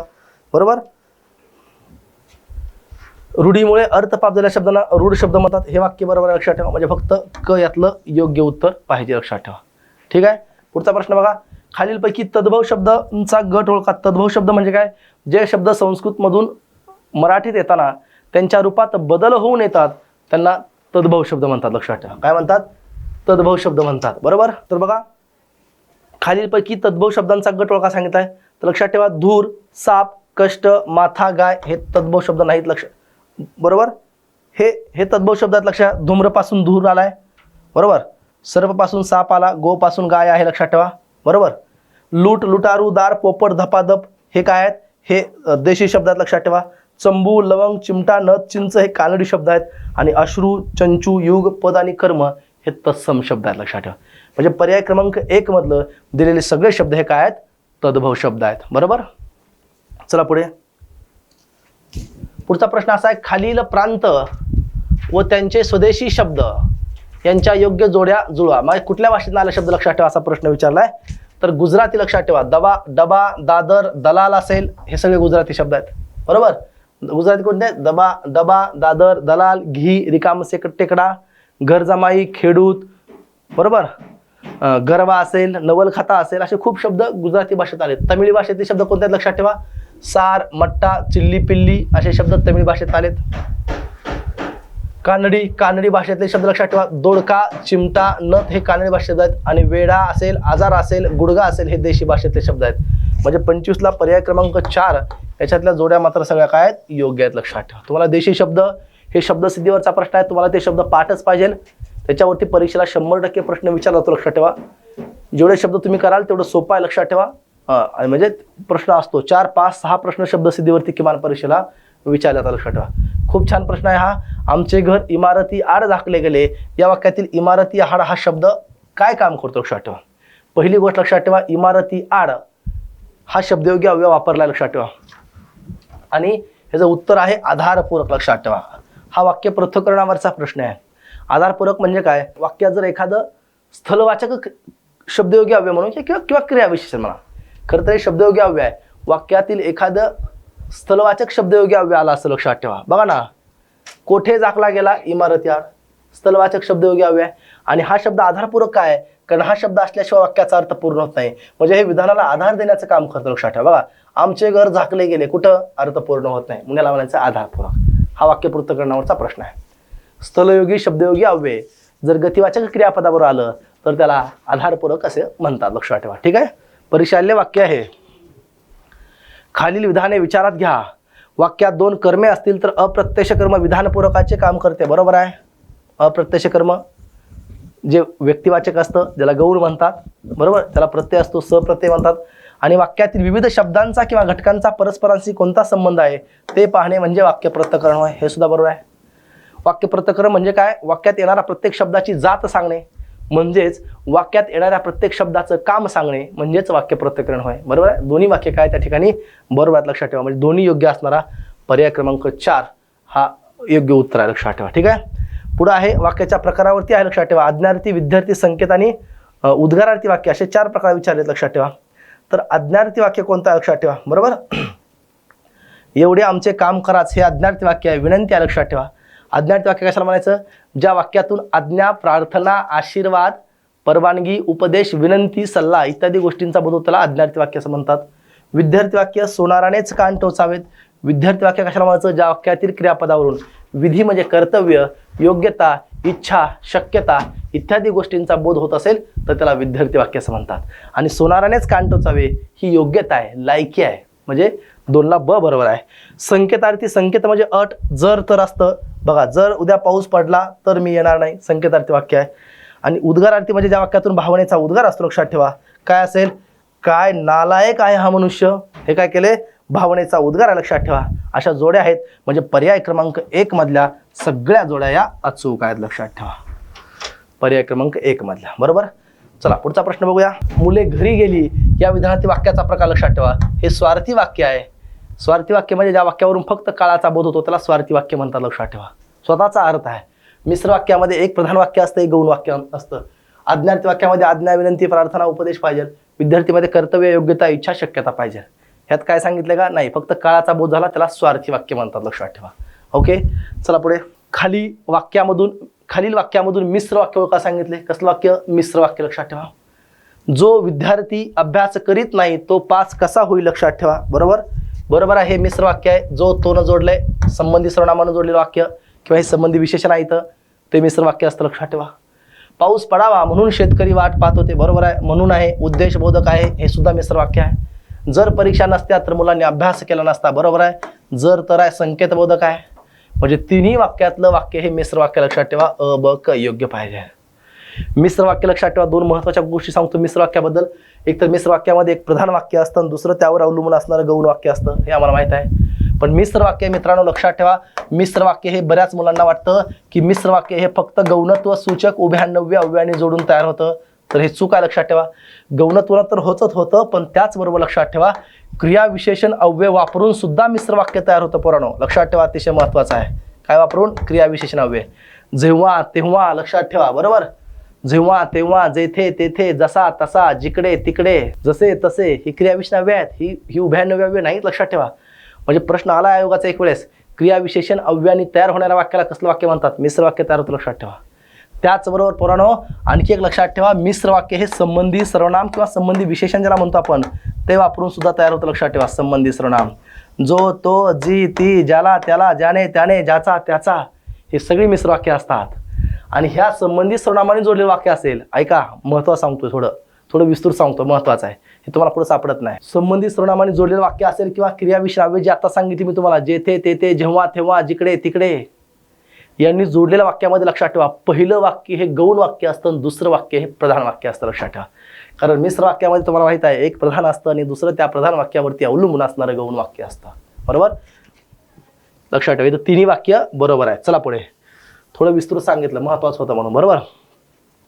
पुढे बघा, खालीलपैकी कोणता अर्थालंकार नाही. लक्षात ठेवा. बरोबर. अर्थालंकाराचे प्रकार आहे. लक्षात ठेवा. अर्थालंकाराचे प्रकार 3 शब्दालंकार 3 आहेत. अर्थालंकार भरपूर आहेत. लक्षात ठेवा. यमक, श्लेष आणि अनुप्रास हे 3 शब्दालंकार आहेत. म्हणजे उत्तर 4 पाहिजे. लक्षात ठेवा. तर उपमा, उत्प्रेक्षा, रूपक हे अर्थालंकार आहेत. शब्दालंकार 3 आहेत. फक्त लक्षात ठेवा. अर्थालंकार लक्षात ठेवायची गरज नाही कारण जास्त आहेत. बघा अर्थालंकार कोणकोणते सांगितले तुम्हाला मी, सॉरी शब्दालंकार कोणकोणते आहेत, यमक आहे, दुसरी गोष्ट अनुप्रास हा सुद्धा शब्दालंकारच आहे, आणि श्लेष हा सुद्धा शब्दालंकार आहे, लक्षात ठेवा. आता त्यांची व्याख्या वगैरे काय सांगत नाही, गरज नाही, फक्त लक्षात ठेवा 3 शब्दालंकार आहेत, अनुप्रास, यमक आणि श्लेष असे 3 शब्दालंकार आहेत, लक्षात ठेवा. पुढचं बघा शब्दशक्तीवरती प्रश्न आहे. वादळ असे भरून आले, तारू भरकटणार होते, लाटा अशा घेरत होत्या, काही सावरणार नव्हतं, लक्षात ठेवा. ही लक्षणाशक्ती आहे. शब्दाचा मूळ अर्थ घ्यायचा नाही, तर शब्दाचा मूळ अर्थ घेतला तर अर्थाचा अनर्थ होतो, म्हणून त्या शब्दाला वाक्याला इथं लक्षात ठेवायचा. वादळ असे भरून आले, तारू भरकटणार होता, लाटा अशा घेत होता, काही सावरणार नव्हते. इथं शब्दशः अर्थ नाही घ्यायचा, म्हणजे एखाद्याच्या जीवनामध्ये वाईट दिवस आले किंवा संकट आली असा त्याचा त्या ठिकाणी अर्थ घ्यावा लागतो, म्हणून ती शक्ती आहे, लक्षात ठेवा, लक्षणाशक्ती आहे. पुढचा प्रश्न बघा, खालील विधाने विचारात घ्या. एखाद्या शब्दासाठी असलेला पर्याय दाखवण्यासाठी दोघांच्या मध्ये वापरल्या जाणाऱ्या विकल्पचिन्ह म्हणतात, बरोबर आहे. विकल्पचिन्ह 2 गोष्टीपैकी पर्याय. तुला चहा कॉफी पाहिजे का? एका जातीचे अनेक शब्द लागोपाठ आल्यास स्वल्पविराम वापरले जातं, बरोबर आहे. पण लेखनामध्ये अर्धविरामासाठी हे चिन्ह नाही, लक्षात ठेवा. अर्धविराम असा असतो, लक्षात ठेवा, असा असतो अर्धविराम. स्वल्पविराम, पूर्णविराम आणि स्वल्पविराम मिळून अर्धविराम चिन्ह होत असतं, म्हणजे क चूक आहे, तर क चूक असणारा पर्याय क्रमांक 2 आहे. विराम चिन्हावरती हा प्रश्न आहे. चला पुढे आहे. पुढचे प्रश्न आहेत, लक्षात ठेवा, शब्दसंग्रहावरती प्रश्न आहेत. पांग फेडणे या वाक्प्रकारचा अचूक अर्थ असलेला पर्याय कोणता, लक्षात ठेवा. पांग फेडलं म्हणजे काय, लक्षात ठेवा. एखाद्याचं काय होतं, मनोरथ सफल होतं, बरोबर आहे. पण इच्छा पूर्ण होते, बरोबर आहे. चिंता दूर होते, लक्षात ठेवा, हे पण बरोबर आहे. पण पंगुपणा दूर करे नाही, पंगुपणा म्हणजे अपंगपणा, लक्षात ठेवा. म्हणजे अ ब ड उत्तर बरोबर आहे, तर अ ब ड पर्याय क्रमांक 2 मध्ये आहे, लक्षात ठेवा. वाक्प्रचाराचा प्रश्न आहे तो. पुढे आहे योग्य जोड्या जुळा वाक्प्रचाराच्या, लक्षात ठेवा. वाक्प्रचाराच्या तुम्हाला योग्य बघा, शब्दसंग्रह सुद्धा खूप महत्त्वाचा आहे. शब्दसंग्रहावरती सुद्धा बऱ्याच वेळा परीक्षेला प्रश्न येतो, लक्षात ठेवा. बघा मुळावर येणे म्हणजे काय, एखाद्या म्हणता लय मुळावर आलाय ती म्हणजे नाशास कारणीभूत ठरणे, लक्षात ठेवा. पोबारा करणे, सुंबाल्या करणे, पळून जाणे, वेगळा प्रश्न विचारला आहे. ऊत येणे म्हणजे काय रे, अतिरेक होणे, मग ना एखाद्याला लय ऊत आलाय त्याला. उरावर घेणे म्हणजे काय, कठीण काम स्वीकारणे, लक्षात ठेवा. म्हणजे 35ला योग्य उत्तर पर्याय क्रमांक 1 मधल्या जोड्या बरोबर आहेत, लक्षात ठेवा. चला पुढचा आहे शब्दसमूह, अलंकारिक शब्द, लक्षात ठेवा. किंवा त्याला शब्दसमूहासाठी एक शब्द म्हणूया आपण. फारच दुर्मिळ किंवा पुष्कळ काढणारे येणारी संधी किंवा अपूर्व घटना, ज्याला आपण कपिलाष्टीचा योग म्हणतो, लक्षात ठेवा. काय म्हणतो, कपिलाष्टीचा योग. दुर्मिळ काळणं, त्याला उमराचं फूल सुद्धा म्हणतात. उमराचं फुलमध्ये अशा काही गोष्ट असते जी सापडत नाही, जी मिळत नाही, ती गोष्ट असते, बरोबर. चला पुन्हा म्हणीवरच्या जोड्या विचारत, लक्षात ठेवा, बरोबर. असेल तर सिमगा, नसेल तर सिमगा, म्हणजे असेल तर उधळपट्टी, नसेल तर उपासमार, लक्षात ठेवा, असा अर्थ आहे. आधीच उल्हास, त्यात फाल्गुन मास, लक्षात ठेवा. म्हणजेच काय हो, मुळातच आळशी वृत्ती, त्यात अधिक पोषक, आळशीपणासाठी अधिक पोषक वृत्ती निर्माण होणे. आवळा देऊन कोहळा काढणे, लक्षात ठेवा. आपला स्वार्थ साधण्यासाठी केलेली कृती असते, लक्षात ठेवा. म्हणजेच काय, आवळा देऊन कोहळा काढणे. खरं तर हा अर्थ थोडा वेगळा वाटतो इथं. तर आवळा देऊन कोहळा काढणे म्हणजे थोडं द्यायचं आणि जास्त मोठं काम करायचं, असा त्याचा अर्थ असतो, लक्षात ठेवा. आधीच त्या तारे, त्यात गेले वारे, लक्षात ठेवा. विचित्र व्यक्तीच्या वर्तनात भर पडणारी घटना, लक्षात ठेवा. म्हणजे पर्याय क्रमांक 2 याचं अचूक उत्तर आहे, लक्षात ठेवा, बरोबर. चला पुढचा प्रश्न बघूया. एखाद्या वाईट वृत्तीच्या माणसाला कितीही समजावून सांगितले तरी त्याच्यावर काही परिणाम होत नाही. या दृष्टांतासाठी किंवा या उदाहरणासाठी पुढीलपैकी कोणती म्हण लागू पडणार नाही, हे महत्त्वाचं, लक्षात ठेवा. बघा इथं आपण काय होतं, बऱ्याच वेळा प्रश्न सोडवतो आपण प्रश्न काय दिला शेवटपर्यंत बघत नाही, लक्षात ठेवा. आहे नाही बघत नाही आपण, बरोबर. तर नाही म्हणले, लक्षात ठेवा त्यांनी. मग लागू पडत नाही. बघा सापाला दूध पाजले तरी विष ओकणारच, बरोबर आहे हे वाक्य. कुत्र्याची शेपूट नळीत घातली तरी वाकडीच वाकडी, बरोबर आहे. ही लागू पडते, हा लागू पडणार नाही तुम्हाला विचारले. गाढवा पुढे वाचली गीता, रात्रीचा गोंधळ बरा होता कालचा, हे पण बरोबर आहे. म्हणजे याचा अर्थ पर्याय क्रमांक 4 मधलं होत नाही लागू, लक्षात ठेवा. गवत्या बसला जेवाय ताका संघ शेवाय, म्हणजे विचित्र परिस्थिती असणे किंवा विरुद्ध परिस्थिती असणे, असा त्याचा अर्थ असतो, लक्षात ठेवा. ठीक आहे. पुढे बघा, पुढे काही समानार्थी शब्दांचे गट दिले आहेत. त्यापैकी चुकीचा गट ओळखा सांगितला, लक्षात. चुकीचा, घडी, समय, वेळ, अवधी, बरोबर आहेत हे सगळे शब्द. कपाळ, ललाट, निढळ, निटील, भाल, प्रदेश, बरोबर आहे. चिन्ह, इशारा, निशाणी, संकेत, खूण, बरोबर आहे सुद्धा. पण लक्षात ठेवा मुरलीधर म्हणजे गोपाळ असतो, लक्षात ठेवा. वासुदेव कृष्णाला म्हणतात, देवेंद्र इंद्रला म्हणतात, किशन सुद्धा कृष्णाला म्हणतात, म्हणजे हे चूक आहे. पर्याय क्रमांक 3 मधले सगळे शब्द एकमेकांचे समानार्थी नाहीत. अयोग्य जोडी ओळखा सांगितले. अयोग्य, लक्षात ठेवा. इष्ट, अनिष्ट, बरोबर आहे. एक, अनेक, बरोबर आहे. उच्चारित, अनुच्चारित, तर कीर्ती स्फूर्ती नसते, लक्षात ठेवा. कीर्तीला विरोधात शब्द असतो अपकीर्ती, लक्षात ठेवा. काय असतो? अपकीर्ती असतो. चला, नवीन मतांचा पुरस्कार करणारा कोण असतो लक्षात ठेवा, तर तो नवमतवादी असतो. कोण असतो? नवमतवादी असतो. पर्याय क्रमांक 2 आहे, लक्षात ठेवा. पुन्हा विचारले बुद्धी प्रामाण्यवादी कोणाला म्हणतात, तर बुद्धी म्हणल त्याप्रमाणे प्रमाण म्हणून वागणारा बुद्धी प्रमाणवादी असतो. दुआब म्हणजे 2 नद्यामधील प्रदेश माहित आहे तुम्हाला, बरोबर. दुआबमध्ये काय लक्षात ठेवा, 2 नद्यामधील प्रवेश आहे. तर तिसरा जो आहे तो अभिसारिका, म्हणजे लक्षात ठेवा प्रियकराकडे संकेतस्थानी जाणारी स्त्री, तिला अभिसारिका म्हणतात. बघा, प्रियकराकडे संकेतस्थानी जाणारी स्त्री. आणि अनुरक्ता म्हणजे कोण असती? प्रेमात पडलेली असते, लक्षात ठेवा. म्हणजे पर्याय क्रमांक 3 याचं योग्य उत्तर आहे, लक्षात ठेवा. पुढचा प्रश्न असा आहे, प्रचलित शुद्ध लेखनानुसार अचूक शब्दगट असलेले लोक तनुजा, त्रदूप, त्रेदा, तेरेपीठ, लक्षात ठेवा. तत्वनिष्ठ, तकलुबी, तरंगिणी, हे सगळे इस्पितळ, सगळे लक्षात ठेवा. सगळ्यामधले शब्द दिलेले हे काय आहेत? बरोबर आहेत, लक्षात ठेवा. म्हणजे सर्व बरोबर आहे, लक्षात ठेवा. बरोबर. पुढे बघा, पुढील विधाने विचारात घ्या. सकर्मक क्रियापदाला कर्माची आवश्यकता असते, बरोबर आहे. त्याशिवाय सकर्मक धातूचं विधान पूर्ण होत नाही. म्हणून ज्या कर्माला वाक्याचा अर्थ पूर्ण करण्यासाठी ज्या क्रियापदाला वाक्याचा अर्थ पूर्ण करण्यासाठी कर्माची गरज असते त्याला सकर्मक क्रियापद म्हणतात. अकर्मक क्रियापदाला कर्माची आवश्यकता नसते, हे पण बरोबर आहे. आणि केवळ कर्ता व क्रियापद एवढ्याने सकर्मक धातूच्या बाबतीत विधान पूर्ण होते, लक्षात ठेवा. तर हे वाक्य चूक आहे. सकर्मक नाही, अकर्मक पाहिजे, लक्षात ठेवा. बरोबर. काय पाहिजे? अकर्मक पाहिजे. याचा अर्थ 44ला योग्य उत्तर, लक्षात ठेवा. 44ला योग्य उत्तर अ आणि ब योग्य आहे, पर्याय आहे, लक्षात ठेवा. कुठलं बरोबर आहे? अ आणि ब योग्य, लक्षात ठेवा. तर हे उत्तर बरोबर पाहिजे, बरोबर. क चूक आहे, लक्षात ठेवा. पण हा प्रश्न आयोगाने विचारला होता आणि आयोगाने 3ही उत्तर बरोबर दिलेत, पण ते चूक आहे, लक्षात ठेवा. इथं शब्द 100% अकर्मक पाहिजे, लक्षात ठेवा. कारण केवळ कर्ता आणि कर्म असेल तर सकर्मक धातू कसं काय पूर्ण होईल? सकर्मक धातूसाठी सकर्मक क्रियापदाची कर्म लागतंच, लक्षात ठेवा. बरोबर. आणि 45 आहे, अमुक झाले तर अमुक होईल, म्हणजे अट आहे, संकेत आहे, लक्षात ठेवा. म्हणजे कसलं वाक्य असतं? संकेतार्थी वाक्य असतं, लक्षात ठेवा. बरोबर. 45ला 2 उत्तर आहे, ठीक आहे. आणि शेवट आहे पॅसेज आहे, लक्षात ठेवा. उत्तर आहे, त्याचे उत्तर मी तुम्हाला सांगतो, त्याचे अपेक्षित उत्तर काय आहेत. 46ला पर्याय क्रमांक 1 बरोबर आहे. 47ला सुद्धा पर्याय क्रमांक 1 बरोबर आहे. 48ला पर्याय क्रमांक 3 बरोबर आहे. 49ला पर्याय क्रमांक 2 बरोबर आहे, लक्षात ठेवा. आणि 50व्या प्रश्नासाठी पर्याय क्रमांक 2 बरोबर आहे. तर मित्रांनो, अशा प्रकारे आपण महत्त्वाचं जास्त वेळ न घेता, म्हणजे जास्त खूप फापट पसरा न घेता, जे महत्त्वाचं आहे ते मी तुम्हाला उत्तरं आणि त्या प्रत्येक प्रश्नाचं स्पष्टीकरण सांगण्याचा प्रयत्न केलेला आहे, ठीक आहे. या ठिकाणी मी थांबतो. थँक्यू. All the best. नमस्कार विद्यार्थी मित्रांनो, ज्ञानदीप अकॅडमी आयोजित राज्यसेवा मेन्स परीक्षा टेस्ट नंबर 8 या डिस्कशनमध्ये आपणा सर्वांचं मी अनंत स्वागत करतो. आता आपण डिस्कशन घेणार आहोत लँग्वेज पेपरचं, ज्यामधील इंग्लिश ग्रामरवरती जे 50 प्रश्न आहेत त्याचं आपण विश्लेषण घेणार आहोत. पाहणार आहोत कोणते प्रश्न बरोबर आहेत, कोणत्या प्रकारे एलिमिनेशन मेथड असेल किंवा कोणत्या मेथडद्वारे आपल्याला योग्य उत्तर काढता येतील, ठीक आहे. तर सुरुवात करूया प्रश्न संख्या 51 पासून. बघा, प्रश्न क्रमांक 51 काय सांगतोय? Identify the correct sentence. बरोबर सेंटेन्स कोणता आहे ते आपल्याला ओळखायचं आहे. इथं 3 प्रश्न दिलेले आहेत, एक आपण वाचून घेऊया. बघा, इथं दिलंय this is new to me, ठीक आहे. This is new to me, this is new to me, हे माझ्यासाठी नवीन आहे.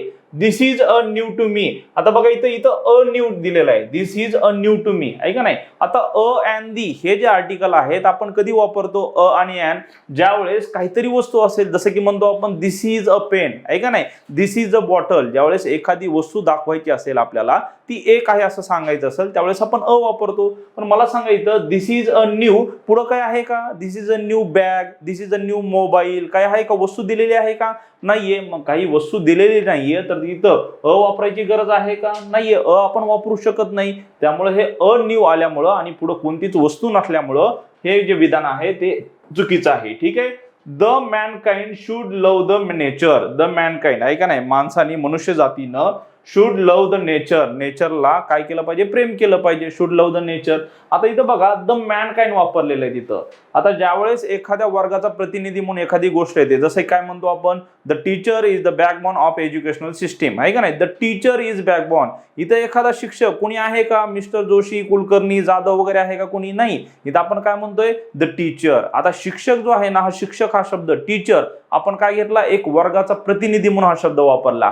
त्यावेळेस द वापरणं ठीक आहे, कारण का हा नियमच आहे. जर का वर्गाचा प्रतिनिधी म्हणून एखादा घ्यायचा असेल, जसं की the lion is the king of jungle, आहे का नाही, द लॉयन. आता स्पेसिफिक लॉयन आहे का कोणता, मॅक्स नावाचा, जॉन नावाचा कोणता, नाहीये. लॉयन एक वर्गाचा प्रतिनिधी घेतला आपण, सिंह म्हटलं आपण, आहे का नाही. स्पेसिफिक एखादा सिंह घेतलाय का, नाही. सिंह म्हणजे वर्गाचा प्रतिनिधी म्हणून ज्यावेळेस आपण एखादी गोष्ट घेतो त्यावेळेस द वापरतो. पण याला दोन गोष्टी अपवाद आहेत. एक म्हणजे कोणतं, मॅन हा शब्द, आणि दुसरा कोणता आहे, तर दुसरा आहे वुमन हा शब्द. ठीक आहे, मॅन आणि वुमन. ठीक आहे, मॅन आणि वुमन हे दोन शब्द जे आहेत तर त्यासाठी हे अपवाद आहेत. इथं बघा मॅनकाइंड आलंय, मॅन असू द्या किंवा मॅनकाइंड कोणतंही असू द्या, तर मॅन आणि वुमन हे प्राणी कसे स्पेसिफिक आहेत, सगळ्यात बौद्धिक प्राणी आहेत. त्यामुळे यांना विशिष्ट असं लावायची, विशिष्ट आहेत असं सांगायची गरज नसते. ऑलरेडी ते विशिष्टच आहेत, आहे का नाही. सगळ्या प्राण्यामध्ये मॅन आणि वुमन जे आहेत तर ते विशिष्टच आहेत, ते स्पेसिफिक आहेत, खूप बौद्धिक आहेत, आहे का नाही, सगळ्यांपेक्षा बुद्धिवान आहेत. यांना वेगळं सांगायची गरज नसते. म्हणून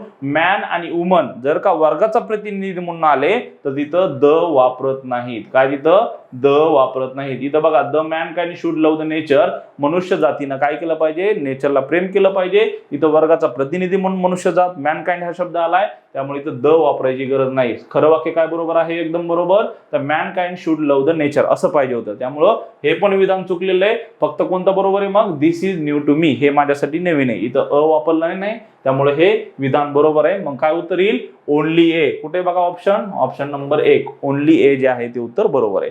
चला पुढे बघूया प्रश्न. क्वेश्चन संख्या आहे 52. काय म्हणते, filling the blanks from the alternative given below. ठीक आहे, आता बघा इथं काय आपल्याला वापरायचं आहे, इथं आपल्याला वापरायचं आहे की खालील कोणते जे आहे ते उत्तर बरोबर आहे. आणि इथं आपल्याला काय दिलंय बघा, अ अँड द, आहे का नाही. परत आर्टिकलवरच हा प्रश्न आहे. इथं काय दिलंय बघा, if you are looking for, जर का तुम्ही पाहत असाल कशाबद्दल किंवा शोधत असाल, dash entertaining as well as educative magazine. आता बघा हे entertaining and as well as educative magazine, तर ह्या मॅगझिन साठी आपल्याला अ अँड द वापरायचा आहे. पण त्याच्या अगोदर ऍडजेक्टिव्ह कोणते आले, एंटरटेनिंग आणि एज्युकेटिव्ह. आता इथं अ अँड दी कधी वापरायचं, अ आणि अँड कधी वापरायचं बघा, ज्यावेळेस अ आणि अँड हे कधी वापरायचं, ज्यावेळेस शब्द सिंग्युलर असेल तर, ऐक नाही, ज्यावेळेस शब्द सिंग्युलर असेल त्यावेळेस मात्र आपण अ आणि अँड वापरतो. पण ज्यावेळेस शब्द प्लुरल असेल त्यावेळेस अ आणि अँड वापरायचं नाही. कारण का, हे फक्त आणि फक्त सिंग्युलर, अ आणि अँड म्हणजे एक असा त्याचा अर्थ असतो. द मात्र आपण कुठेही वापरू शकतो, तो सिंग्युलर असू द्या नाहीतर प्लुरल असू द्या, दोन्हीसाठी आपण द वापरू शकतो. पण अ आणि अँड हा फक्त एक वचनासाठी वापरतात. पण अ आणि अँड मध्ये फरक कसा, की ज्यावेळेस एखाद्या शब्दाचा उच्चार इंग्लिशचा मराठीतल्या अ आई म्हणजे स्वरांसारखा होत असेल तरच अँड वापरायचं. बघा जसं की आपण काय म्हणतो, ऍपल, आहे का नाही, APPLE. आता ऍपल लिहितो कसं आपण, ऍपल, आहे का नाही, ऍपल असं लिहितो आपण. बघा हे ऍ लिहिलं, मराठीतल्या अ आई सारखं आहे का नाही, म्हणून ह्याच्या अगोदर काय येणार, अँड येणार. पण जर का अनेक वचन केलं ह्याचं, जसं की काय ऍपल्स, अनेक वचन केलं, यस लावलंय बघा ऍपल्स, इथं अ किंवा अँड येणार नाही. कारण का, अँड कधी वापरतो किंवा अ कधी वापरतो, फक्त सिंग्युलर साठी. इथं मराठीतल्या अ सारखा उच्चार होतो म्हणून अँड वापरलं, इथं अनेक वचन आहे त्यामुळे इथं अ किंवा अँड वापरता येणार नाही. तर इथं बघा काय दिलंय, एंटरटेनिंग, लिहून बघायचं कसं आहे, एंटरटेनिंग, एंटरटेनिंग असं लिहितो आपण. सुरुवात कशाने बघा, ए आहे का नाही, त्यामुळे इथं अँड येणार. कारण का आता सांगितलं तुम्हाला, मराठीतल्या अ आई सारखा जर का स्वरांसारखा उच्चार होत असेल तर तिथं मात्र अँड वापरायचं. ठीक आहे, एंटरटेनिंग ॲज वेल ॲज एज्युकेटिव्ह, त्यासाठी अँड येईल. पुढे बघा, द मोर वी लर्न, म्हणजे जेवढं आपण शिकू, the dash more we realise how little we know, आहे का नाही, जेवढं आपण शिकू डॅश वी रिअलाइज तेवढं आपल्याला रिअलाइज होतं की आपण किती छोटे आहोत, आहे का नाही. तर बघा इथं द मोर वी लर्न, जेवढं आपण शिकू तेवढंच काय येईल, the more we realise, the more we learn, the more we realise. त्यामुळं अँड आणि द हे येईल. बघा इथं ऑप्शन कुठे, पहिलाच आहे. अँड आणि द जे आहेत हे इथं आर्टिकल म्हणून आपण यूज करू शकतो. ठीक आहे, चला पुढे बघूया. आता पुढचा प्रश्न काय आहे, 53 नंबरचा क्वेश्चन आहे, चूज द इनकरेक्ट सेंटेन्स. आता बघा इथं त्यांनी चुकीचं काय ते आपल्याला विचारलंय, बरोबर काय आहे ते नाही विचारलं. काय विचारलंय, चुकीचं काय आहे ते सांग असं त्यांनी सांगितलंय. आता इथं 3 ऑप्शन आहेत. काय सांगितलंय बघा, पहिलं we need the water and the air to live. आता मला सांगा, इथं आता सांगितलं तुम्हाला अँड दी कधी वापरायचं असतं, जर का ते स्पेसिफिक आहे, जर का एखादी वस्तू आपल्याला दाखवता येत असेल तर द वापरायचं.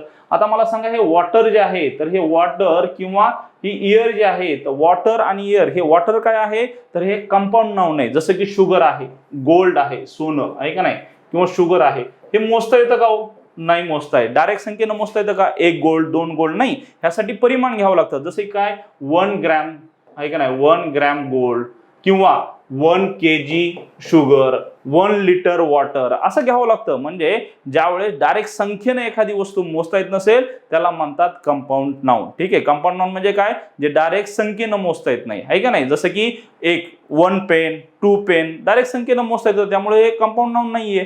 पण जे वस्तू किंवा ज्या गोष्टी असतात की ज्या डायरेक्ट संख्येनं मोजता येत नाहीत, त्याच्यासाठी काहीतरी परिमाण, इथं ग्राम घेतलं, इथं केजी घेतलं, समजा लिटर घेतलं, तर हे परिमाण घ्यावे लागतात, त्यांना आपण कंपाऊंड नाउन म्हणतो. आणि कंपाऊंड नाउनच्या अगोदर द वापरलं जात नाही. इथं बघा द वॉटर घेतलंय का नाही, त्यामुळे हे विधान चुकीचं आहे. इथं काय पाहिजे, वी नीड वॉटर आहे का नाही असं पाहिजे, द चुकीचं आहे. What PT boys are making noise while a very important lecture is going on. बघा what PT आहे का नाही, PT म्हणजे काय, दया करणं. what PT, तर इथं जो आहे ना तो अर्थ चुकीचा आहे. what PT boys are making noise while a very important lecture is going on. इथं कसं पाहिजे, बॉईज मेक्स नॉईज असं पाहिजे, while a very important lecture is going on आहे का नाही. ज्यावेळेस इम्पॉर्टंट लेक्चर चालू आहे त्यावेळेस मुलं काय गोंधळ करतात असं पाहिजे, त्यामुळे हे विधान पण चुकीचं आहे. बी विधान पण चुकीचं आहे. द शिप वॉज रेक हे विधान तर तुम्ही पाठ करून ठेवा, कारण का आयोगानं हे नेहमी विचारलेलं वाक्य आहे. अनेक वेळा, खूप वेळास, मी तर म्हणतो 4-5 वेळेस हे वाक्य विचारलेलं आहे. तोंडपाठच केलं तरी चालेल. The ship was wreck and every, बघा इथं महत्वाचा शब्द कोणता आहे, एव्हरी आणि इच हे असे 2 शब्द आहेत की हे सिंग्युलर आहेत. सांगतात संदर्भ सगळ्यांचा, पण संदर्भ देताना काय सांगतात, एकेकाचा. जसं बघा every man women and child असं नाही पाहिजे. इथं काय पाहिजे, एव्हरी मॅन एव्हरी वुमन पाहिजे आहे का नाही. प्रत्येक माणूस आणि प्रत्येक काय म्हणू आपण, महिला आणि चाइल्ड हॅड ड्रोन. इथं वुमेन अनेक वचन केलंय त्यामुळे चुकीचं आहे.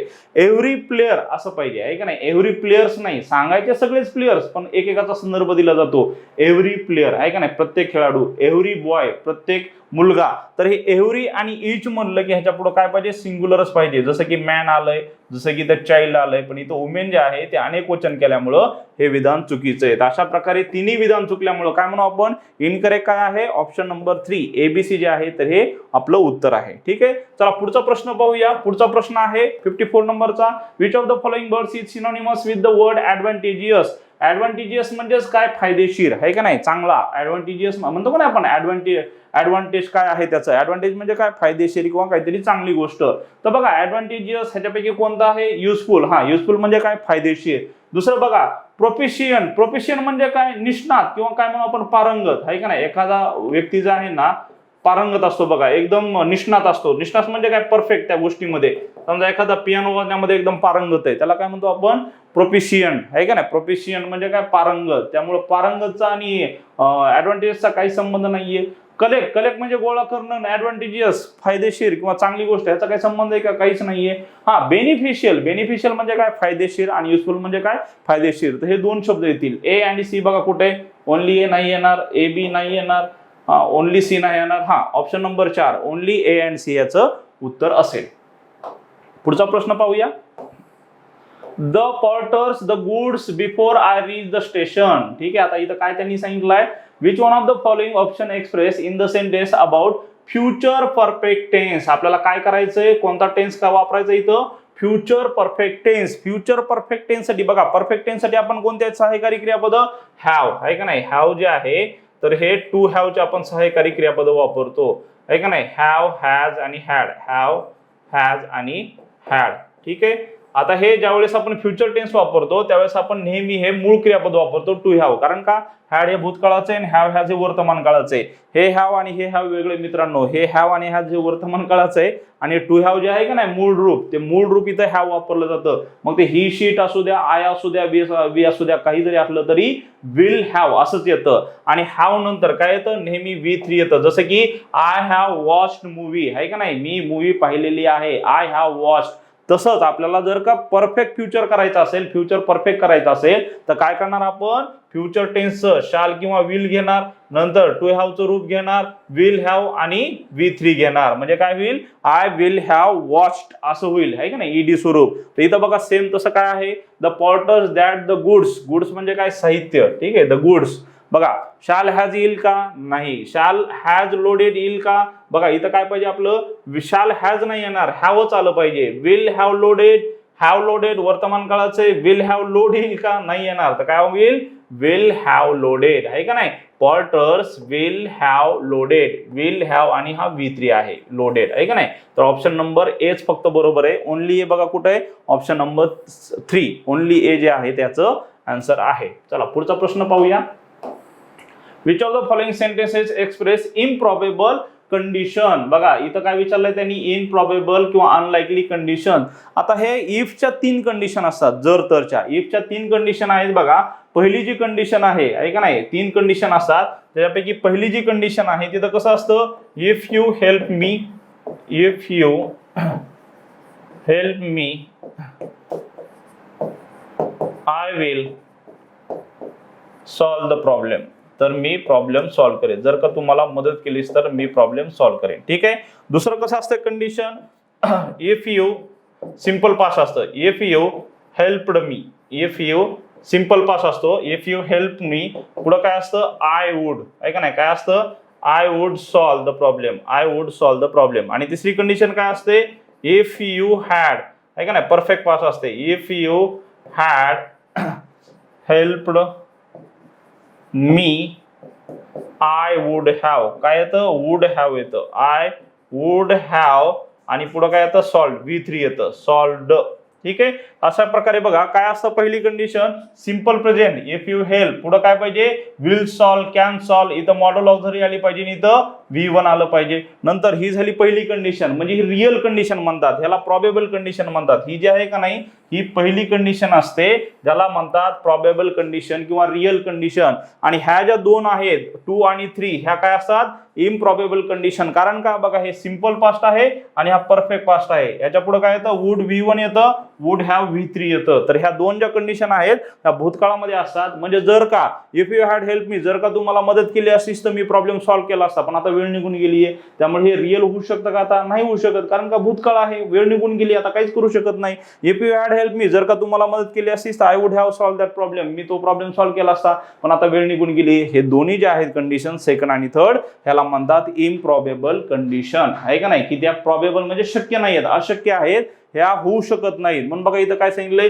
Which of the sentence is improbable ओळखा म्हणतंय. इम्प्रॉबेबल म्हणजेच काय, सिंपल पास्ट आणि परफेक्ट पास्ट वाली, पण प्रेझेंट वाली नकोय आपल्याला. बघा मग कोणतं आहे, if I won, simple past, if I won a lottery I would said would V1, बरोबर आहे, सिंपल पास्ट ही आहे.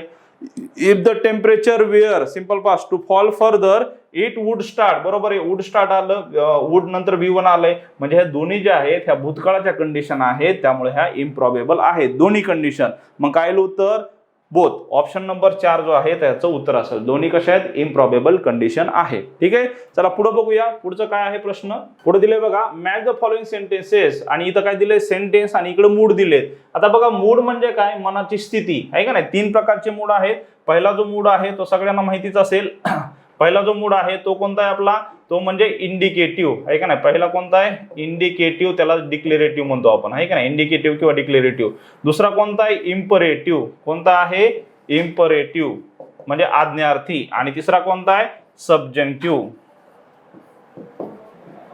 सब्जंक्टिव्ह, ठीक आहे. तिसरा मूड आहे सब्जंक्टिव्ह. इंडिकेटिव्ह मध्ये काय असतं, फॅक्ट असतात, रिअल गोष्टी असतात, आणि काय असतं, प्रश्नार्थक चिन्ह असतं. रिअल गोष्टी असतात आणि प्रश्नार्थक चिन्ह असतं. आणि आता जे आपण बघितलं तर इफ ची फर्स्ट कंडिशन असते, काय असते, इफ ची फर्स्ट कंडिशन म्हणजे वर्तमान काळातल्या गोष्टी असतात. तर इम्पेरेटिव्ह मध्ये काय, आज्ञार्थी असतं, म्हणजे सगळ्या आज्ञा दिलेल्या असतात, सिट डाऊन, गो हिअर वगैरे असे जे वाक्य असतात ते आज्ञार्थी मध्ये असतात. आणि सब्जेक्टिव्ह मूड म्हणजेच काय, ह्याच्यामध्ये अनरिअल गोष्टी असतात, म्हणजे ज्या की गोष्टी खऱ्या होऊ शकत नाहीत, काहीतरी इमॅजिनेशन असतात. जसं की इफ आय वर a bird me I would fly in the sky, जर का मी पक्षी असतो तर हवेमध्ये उडालो असतो वगैरे. कधी आपण पक्षी बनू शकतो, आपल्याला पंख फुटू शकतात का बाबा, नाही. तर ह्याला काय म्हणतो आपण, अनरिअल कंडिशन. आता जे बघितलं का नाही शेवटच्या 2 कंडिशन, त्या कोणत्या, अनरिअल किंवा इनप्रॉबेबल, इफच्या कंडिशन त्या सगळ्या ह्याच्यामध्ये येतात. म्हणजे इफच्या टू आणि थर्ड जी होती तर त्या दोन्ही कंडिशन सिंपल पास्ट आणि परफेक्ट पास्ट वाल्या पण ह्याच्यामध्येच येतात. अशा प्रकारे हे 3 मूड आहेत. इंडिकेटिव्ह मध्ये रिअल गोष्टी खऱ्या सांगितल्या, जसं की India is a country, fact आहे, रिअल गोष्ट आहे, तर हे काय असतं आपला इंडिकेटिव्ह मूड. इम्पेरेटिव्ह मध्ये काय असतं आज्ञार्थी वाक्य, जसं की क्लोज द विंडो, आज्ञा केली. आणि सब्जेक्टिव्ह मूड मध्ये काय असतं अनरिअल गोष्टी असतात, आहे का नाही, किंवा ह्याच्यामध्ये विश, इच्छा एक व्यक्त केली असते. काय केली असते, इच्छा व्यक्त केली असते. I wish I had pass the exam, आहे का नाही, मी इच्छा करतो जर का मी एक्झाम पास झालो असतो तर. किंवा ह्याच्यामध्ये काय सांगितलं असतं गॉड ब्लेस यू वगैरे, तुझं देव भलं कर वगैरे, अशा इच्छा प्रकट केलेल्या असतात. तर अशा प्रकारे ह्या 3 गोष्टी आहेत, ह्याच्यामध्ये रिअल गोष्टी असतात, तर ह्याच्यामध्ये हा जो तिसरा आहे ह्याच्यामध्ये अनरिअल गोष्टी असतात. हा आणि हा एकमेकांच्या विरोधी आहेत. आणि इम्परेटिव्ह खूप सोपा आहे, आज्ञार्थी असतं किंवा काहीतरी रिक्वेस्ट केलेली असते. तर बघू मग आता बघा, I wish I were in the hot seat. I wish, मी इच्छा करतो की I were in the hot seat. बघा आय वेअर आहे, तुम्हाला वाटलं असेल इथं चुकीचं आहे का, नाही. इफ आय वेअर ची वाक्यरचना आहे ही वेअर आय वेअर, म्हणजे काय, जर का मी असतो तर असा त्याचा अर्थ असतो आय वेअर. तर ही आय वेअर ची वाक्यरचना आहे. I wish I were in the hot seat म्हणजे मी इच्छा करतो की जर का मी त्या हॉट सीटवर असतो तर.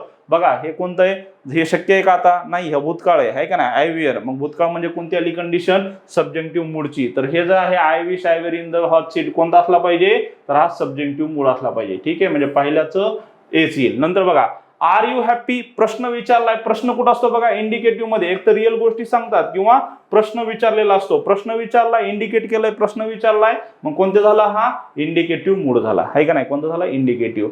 लिसन केअरफुली, नीट काळजीपूर्वक ऐक, हे काय आहे, जसं की close the window, window close कर, आज्ञा आहे, त्यामुळे हे पण काय झालं इम्परेटिव्ह मूड झाला. ठीक आहे, आज्ञार्थी झालं. इफ इट रेन्स, बघा सिंपल प्रेझेंट फर्स्ट कंडिशन आहे का नाही, इफ ची फर्स्ट कंडिशन वर्तमान काळातली, बाकीच्या 2 कंडिशन सिंपल पास्ट आणि परफेक्ट पास्ट वाल्या त्या इम्प्रॉबेबल आहेत. पण इफ इट रेन्स आहे का नाही, जर का पाऊस पडला I shall stay at home, तर मी घरी थांबेल, बरोबर आहे, शक्य घटना आहे. आणि इफ इट रेन्स, बघा इथं काय दिलंय, इफ ची पहिली आहे का नाही, इफ ची पहिली जी वाक्यरचना आहे किंवा पहिली जी कंडिशन आहे रिअल कंडिशन, ती कशामध्ये येते, तर ते आपल्या पहिल्या इंडिकेटिव्ह मूड मध्येच येते. अशा प्रकारे जसं तसे उत्तर आहेत बघा. मग बघा फर्स्टला काय पाहिजे, 1 2 3 4 कुठे आहेत बघा, 1 2 3 4 आलं. पहिलंच उत्तर जे आहे ते आपलं हे उत्तर आहे. मूडवर हा आधारित प्रश्न होता, खूप सोपा प्रश्न होता. ठीक आहे, चला पुढे बघूया. The India Today survey has forecast the return of the present government in the state change the into passive voice. चला पॅसिव्ह वॉइस साठी तुम्हाला एक हिंट सांगतो, ट्रिक सांगतो की पॅसिव्ह वॉइस कोणताही काळ असू द्या, आहे का नाही, कोणताही काळ असू द्या, त्याचा पॅसिव्ह वॉइस करताना क्रियापदाचं नेहमी आणि नेहमी तिसरं रूपच येतं, म्हणजे द्वितीय रूप येतं. जसं की TAKED आहे का नाही, TALKED टॉक, WATACD वॉच्ड, आहे का नाही, तर नेहमी तिसरं रूप येतं. टेकन, गिव्हन असे नेहमी तिसरे रूप येत असतात, कधी ज्यावेळेस पॅसिव्ह वॉइस करतो असतो. ठीक आहे, बघा the India Today survey has, म्हणजे इंडिया टुडे जो सर्वे आहे हा करता झाला. हॅज फोरकास्ट, हे काय झालं आपलं, हे क्रियापद झालं. आणि the return of the present government in the state, हे काय झालं आपलं कर्म झालं. Change the into passive voice, आहे का नाही, काय करायचे ह्याला, तर ह्याला आपल्याला पॅसिव्ह वॉइस मध्ये करायचंय. आता पॅसिव्ह वॉइस मध्ये करताना नेहमी काय सांगितलं तुम्हाला, हे वर्ब आपलं शोधलं, सब्जेक्ट वर्ब ऑब्जेक्ट असतं, तर काय करायचं नेहमी ह्याला जे आहे ना हॅजला सहाय्यकारी क्रियापद तसेच ठेवायचे असतात आणि पॅसिव्ह वॉइस मध्ये टू बीचं रूप घ्यायचं असतं. हॅज आल्यामुळे इथं नेहमी बीन येतं आणि फोरकास्टचं काय होईल, फोरकास्टच राहतं. फोरकास्टचं भीती पण काय आहे, फोरकास्टच होईल. म्हणजे काय आलं पाहिजे आपल्याला, हॅज बीन फोरकास्ट, आहे का नाही, काय आलं पाहिजे, हॅज बीन फोरकास्ट. बघा मग कुठं आहे, state has been forecast, state have never been forecast नाही येणार. हे दुसरं, the return of present government the state has forecast नाही. बघा इथं पहिल्यातच दिलंय, the return of the present government in the state has been forecast by the India Today survey. ठीक आहे, तर अशा प्रकारे हे पहिलं जे आहे तेच आपलं उत्तर आहे. काय आहे, पहिलं जे आहे तेच उत्तर आहे. कारण का पॅसिव्ह वॉइस मध्ये आपण कर्माला अलीकडे घेतो, म्हणजे the return of the present government इकडे घेतलं सुरुवातीला, the return of the present government इथं घेतलं इन द स्टेट. नंतर हॅज फोरकास्टचं काय केलं आपण, हॅज बीन फोरकास्ट, आहे का नाही, आणि नंतर bye the India Today survey, bye the India Today survey. Option number 1 जो आहे तो आपला बरोबर आहे. पुढचा प्रश्न बघा, which of the following is the correct active voice of the following sentence. ठीक आहे, आता ऍक्टिव्ह वॉइस आपल्याला शोधायचा आहे. He likes to be flattered. Flatter म्हणजे काय, स्तुती करणे, बरं का. फ्लॅट म्हणजे काय, स्तुती करणे. म्हणजे याचा अर्थ काय, he likes to be flatter म्हणजे त्याला आवडतं. कसं, स्तुती केलेलं, लोकांद्वारे स्तुती केलेलं त्याला आवडतं. इथं गर्भित अर्थ काय, लोकांद्वारे स्तुती केलेलं त्याला आवडतं. आता he likes to be flattered to be flattered काय केलेलं आहे, पॅसिव्ह वॉइस केलेला आहे का नाही. आता सांगितलं तुम्हाला नेहमी पॅसिव्ह वॉइस मध्ये तिसरं रूप येतं, इथं पण आलंय बघा टू बी फ्लॅटर्ड आहे का नाही. आता टू बी फ्लॅटर्डला आपल्याला ऍक्टिव्ह वॉइस करायचं असेल तर काय करावं लागेल, फ्लॅटर करावं लागेल. फ्लॅटर ठेवता कामा नये. बघू आपण इथं बघा, ही वॉज फ्लॅटर्ड येईल का, नाही येणार, कारण का ऍक्टिव्ह वॉइस मध्ये फ्लॅटर नाही होणार त्याचं. He likes to be flattered by people आहे का नाही. ही लाईक्स, आता हे भूतकाळ आहे आणि हे वर्तमान काळ आहे, त्यामुळे भूतकाळाचं वाक्य आपण कॅन्सल केलेलं आहे. ही likes to be flattered, to be फ्लॅटर्ड येईल का, नाही येणार. आता सांगितलं तुम्हाला ऍक्टिव्ह वॉइस मध्ये फ्लॅटर करावं लागेल. He likes people to flatter हिम, बरोबर आहे, कारण का ही लाईक्स काय आवडतं, पीपल टू फ्लॅटर हिम, लोकांनी त्याला फ्लॅटर केलं पाहिजे. तर ऑप्शन नंबर 3 जो आहे तोच आपलं उत्तर आहे. ठीक आहे, चला पुढे जाऊया. Which among the given option in the most appropriate active voice from of the sentence below? The children were given a very tough question. बघा, ज्यावेळेस तुम्ही ऍक्टिव्ह पॅसिव्ह करता का नाही आणि ज्यावेळेस भूतकाळ करत असतो आपण, तर त्यावेळेस काय करायचं, हे जे आहे का नाही वेअर गिवन, तर 3 प्रकारचे फक्त काळांचं पॅसिव्ह व्हॉइस होतं. जसं की तुम्हाला सांगतो मी, पहिला सिंपल काळ आहे का नाही, सिंपल काळामध्ये simple present, simple past, simple future जे काय असेल ते. नंतर कंटिन्युअस प्रेझेंट, कंटिन्युअस पास्ट, पण कंटिन्युअस फ्युचरचं होत नाही. आणि नंतर परफेक्ट प्रेझेंट, परफेक्ट पास्ट आणि परफेक्ट फ्युचर हे सगळ्यांचं होतं. आणि शेवटचा जो फॉर्म असतो का नाही परफेक्ट कंटिन्युअस वाला, परफेक्ट कंटिन्युअस, मग परफेक्ट कंटिन्युअस प्रेझेंट असू द्या, परफेक्ट कंटिन्युअस पास्ट असू द्या, परफेक्ट कंटिन्युअस फ्युचर असू द्या, ह्या तिन्ही काळांचं होत नाही आहे का नाही. हे 3 काळ आणि कंटिन्युअस फ्युचर हा 4 काळाचं पॅसिव्ह व्हॉइस होत नाही. फक्त किती होतं मग, 8 काळांचं होतं. तर बघा, हे सिंपल, कंटिन्युअस आणि perfect. Simple, continuous, future, perfect. Continuous साठी स्पेशल फॉर्म आहे बीइंग, BEING. परफेक्ट साठी स्पेशल फॉर्म आहे बीन. आणि सिंपल साठी जो आहे तो am, is, are, to be चे रूप वापरतात. कोणते, am, is, are, was, were वगैरे हे वापरतात. आणि नेहमी तुम्हाला सांगितलं पॅसिव्ह व्हॉइस मध्ये नेहमी V3 येतं आहे का नाही. टू बीचे सहायकारी क्रियापद येतात आणि V3 येतं. टू बीचं सहायकारी सिंपल काळासाठी कोणतं आहे, am, is, are, was, were. Continuous साठी कोणता फॉर्म आहे टू बीचं, बिंग. आणि परफेक्ट साठी कोणता काळ आहे, बीन. पण परफेक्ट कंटिन्युअसचे तिन्ही काळ होत नाहीत. Perfect continuous present, perfect continuous past, perfect continuous future होत नाही. ठीक आहे, चला बघू मग. अ चिल्ड्रन वेअर गिवन आहे का नाही. आता बघा, हे गिवन, मला सांगा इथं गिव्हिंग वगैरे आहे का, नाहीये. जर का इथं बिंग असतं, म्हणजे इथं बिंग असतं, हे जे आहे का नाही वेअर, ह्याच्या ठिकाणी जर बिंग असतं तर त्याचा अर्थ हे गिव्हिंग असतं. ऍक्टिव्ह व्हॉइस मध्ये गिव्हिंग असतं, कारण का, हे बघा, बिंग कधी वापरतो आपण, कंटिन्युअस काळासाठी. जर का इथं वेअरच्या ठिकाणी बीन असतं, त्याचा अर्थ हा परफेक्ट काळ असता आहे का नाही. पण इथं काय आलंय, वेअर, म्हणजे टू बीचं सहायकारी क्रियापद आलंय. पण वर्तमान काळाचं आहे का भूतकाळाचं आहे, तर भूतकाळाचं आहे. वेअर गिव्हन आहे का नाही, सिंपल पास्टचं वेअर गिव्हन होतं. म्हणजे काय होईल त्याचं ऍक्टिव्ह मध्ये गेव, काय होईल, गेव. गेवचं काय होईल, वेअर गिव्हन असं होतं. इथं वेअर गिव्हन केलंय, आपल्याला गेव करावं लागेल. मग काय होईल, a very tough question was given होईल का, नाही. In class a very tough question was given होईल का, नाही. The question given to the ही होईल का, नाही. तर काय होईल, the teacher gave the children a very tough question in the class आहे का नाही. हे येईल गेव मुळे आपण हे ओळखलेलं आहे. तर ऑप्शन नंबर 4 जो आहे तो आपला बरोबर आहे. आयडेंटिफाय द करेक्ट सेंटेन्स, खालीलपैकी जे आहे ते करेक्ट सेंटेन्स आपल्याला ओळखायचे आहे. ठीक आहे, बघू आता कोणते कोणते प्रश्न आहेत ते. His hair has turn grey. His hair एक केस आहे, हॅज टर्न, बरोबर आहे. जर का एक असेल त्यासाठी आपण हॅज वापरतो. His hair has turn grey, त्याचा जो केस आहे तो ग्रे झालेला आहे. He takes pains over his work. He takes pains आहे का नाही, तो काय करतो, पेन काय म्हणतो वेदना घेतो, ओव्हर हिज वर्क म्हणजे हार्ड वर्क करतो असा त्याचा अर्थ आहे. These premises look. प्रिमाइसेस म्हणजे काय, आवारा आहे का नाही. प्रिमाइस आणि क्वेश्चन प्रिमाइसेस. दीज, त्यामुळे दीज आलंय. दीज प्रिमाइसेस आहे का नाही. These premises look too big. तर तिन्ही बरोबर आहेत बघा. ऑप्शन नंबर काय असेल मग, ऑल ऑफ द अबाव जे आहे ते याचं उत्तर असेल. ठीक आहे, बघू आता पुढचा प्रश्न काय म्हणतोय. Consider the following statements.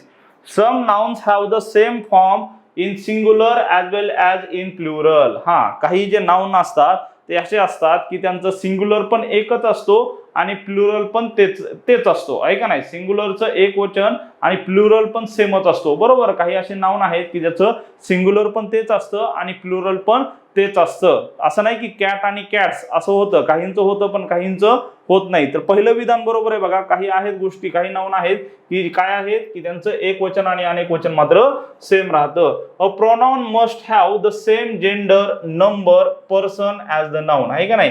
म्हणजे प्रोनाउन जे असतं सर्वनाम नाउनच्या ठिकाणी येतं पण त्याला सेम जेंडर पाहिजे. जसं की मी जर म्हणलं इथं अंकित तर अंकितसाठी हीच वापरला पाहिजे आपण. ह्याच्यासाठी अंकितच्या ठिकाणी शी वापरू शकत नाही आपण.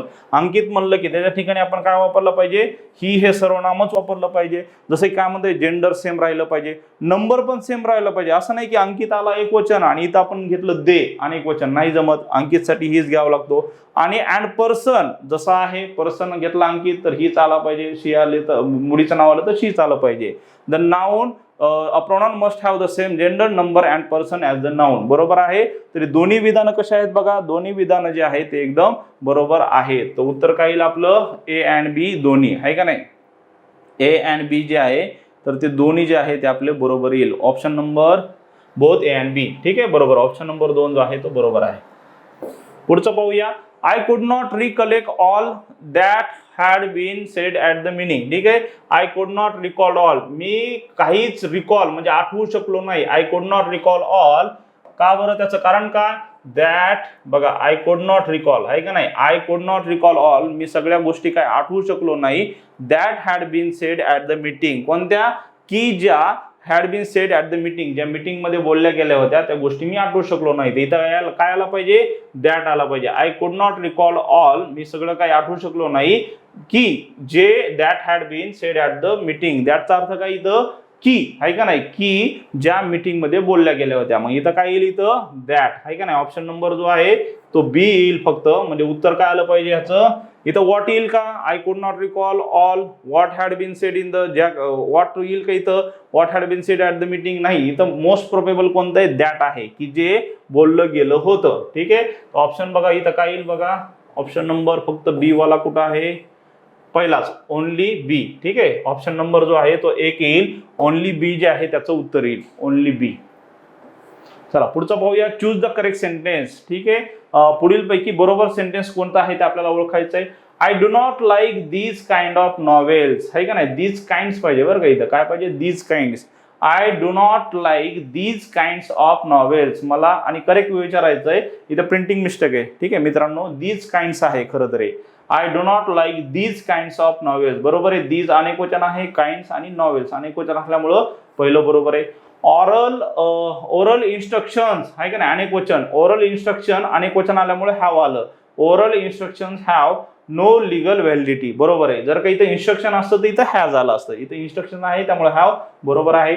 आय हॅव विजिटेड, बघा हॅव आहे आणि V3 पुढे आलाय. I have visited that place many times. हो, मी ते प्लेस अनेक वेळा विजिट केलेला आहे. तर तिन्ही जे आहे ते बरोबर विधान आहेत. त्यामुळे काय येईल उत्तर, option number 4 all the above जे आहे ते बरोबर आहेत. Girish Karnad is the greatest of English dramatist. ठीक आहे, म्हणजे गिरीश कर्नाड जे आहेत इज द ग्रेटेस्ट म्हणजे सुपरलेटिव्ह डिग्री आहे का नाही. The best, the fastest, superlative degree.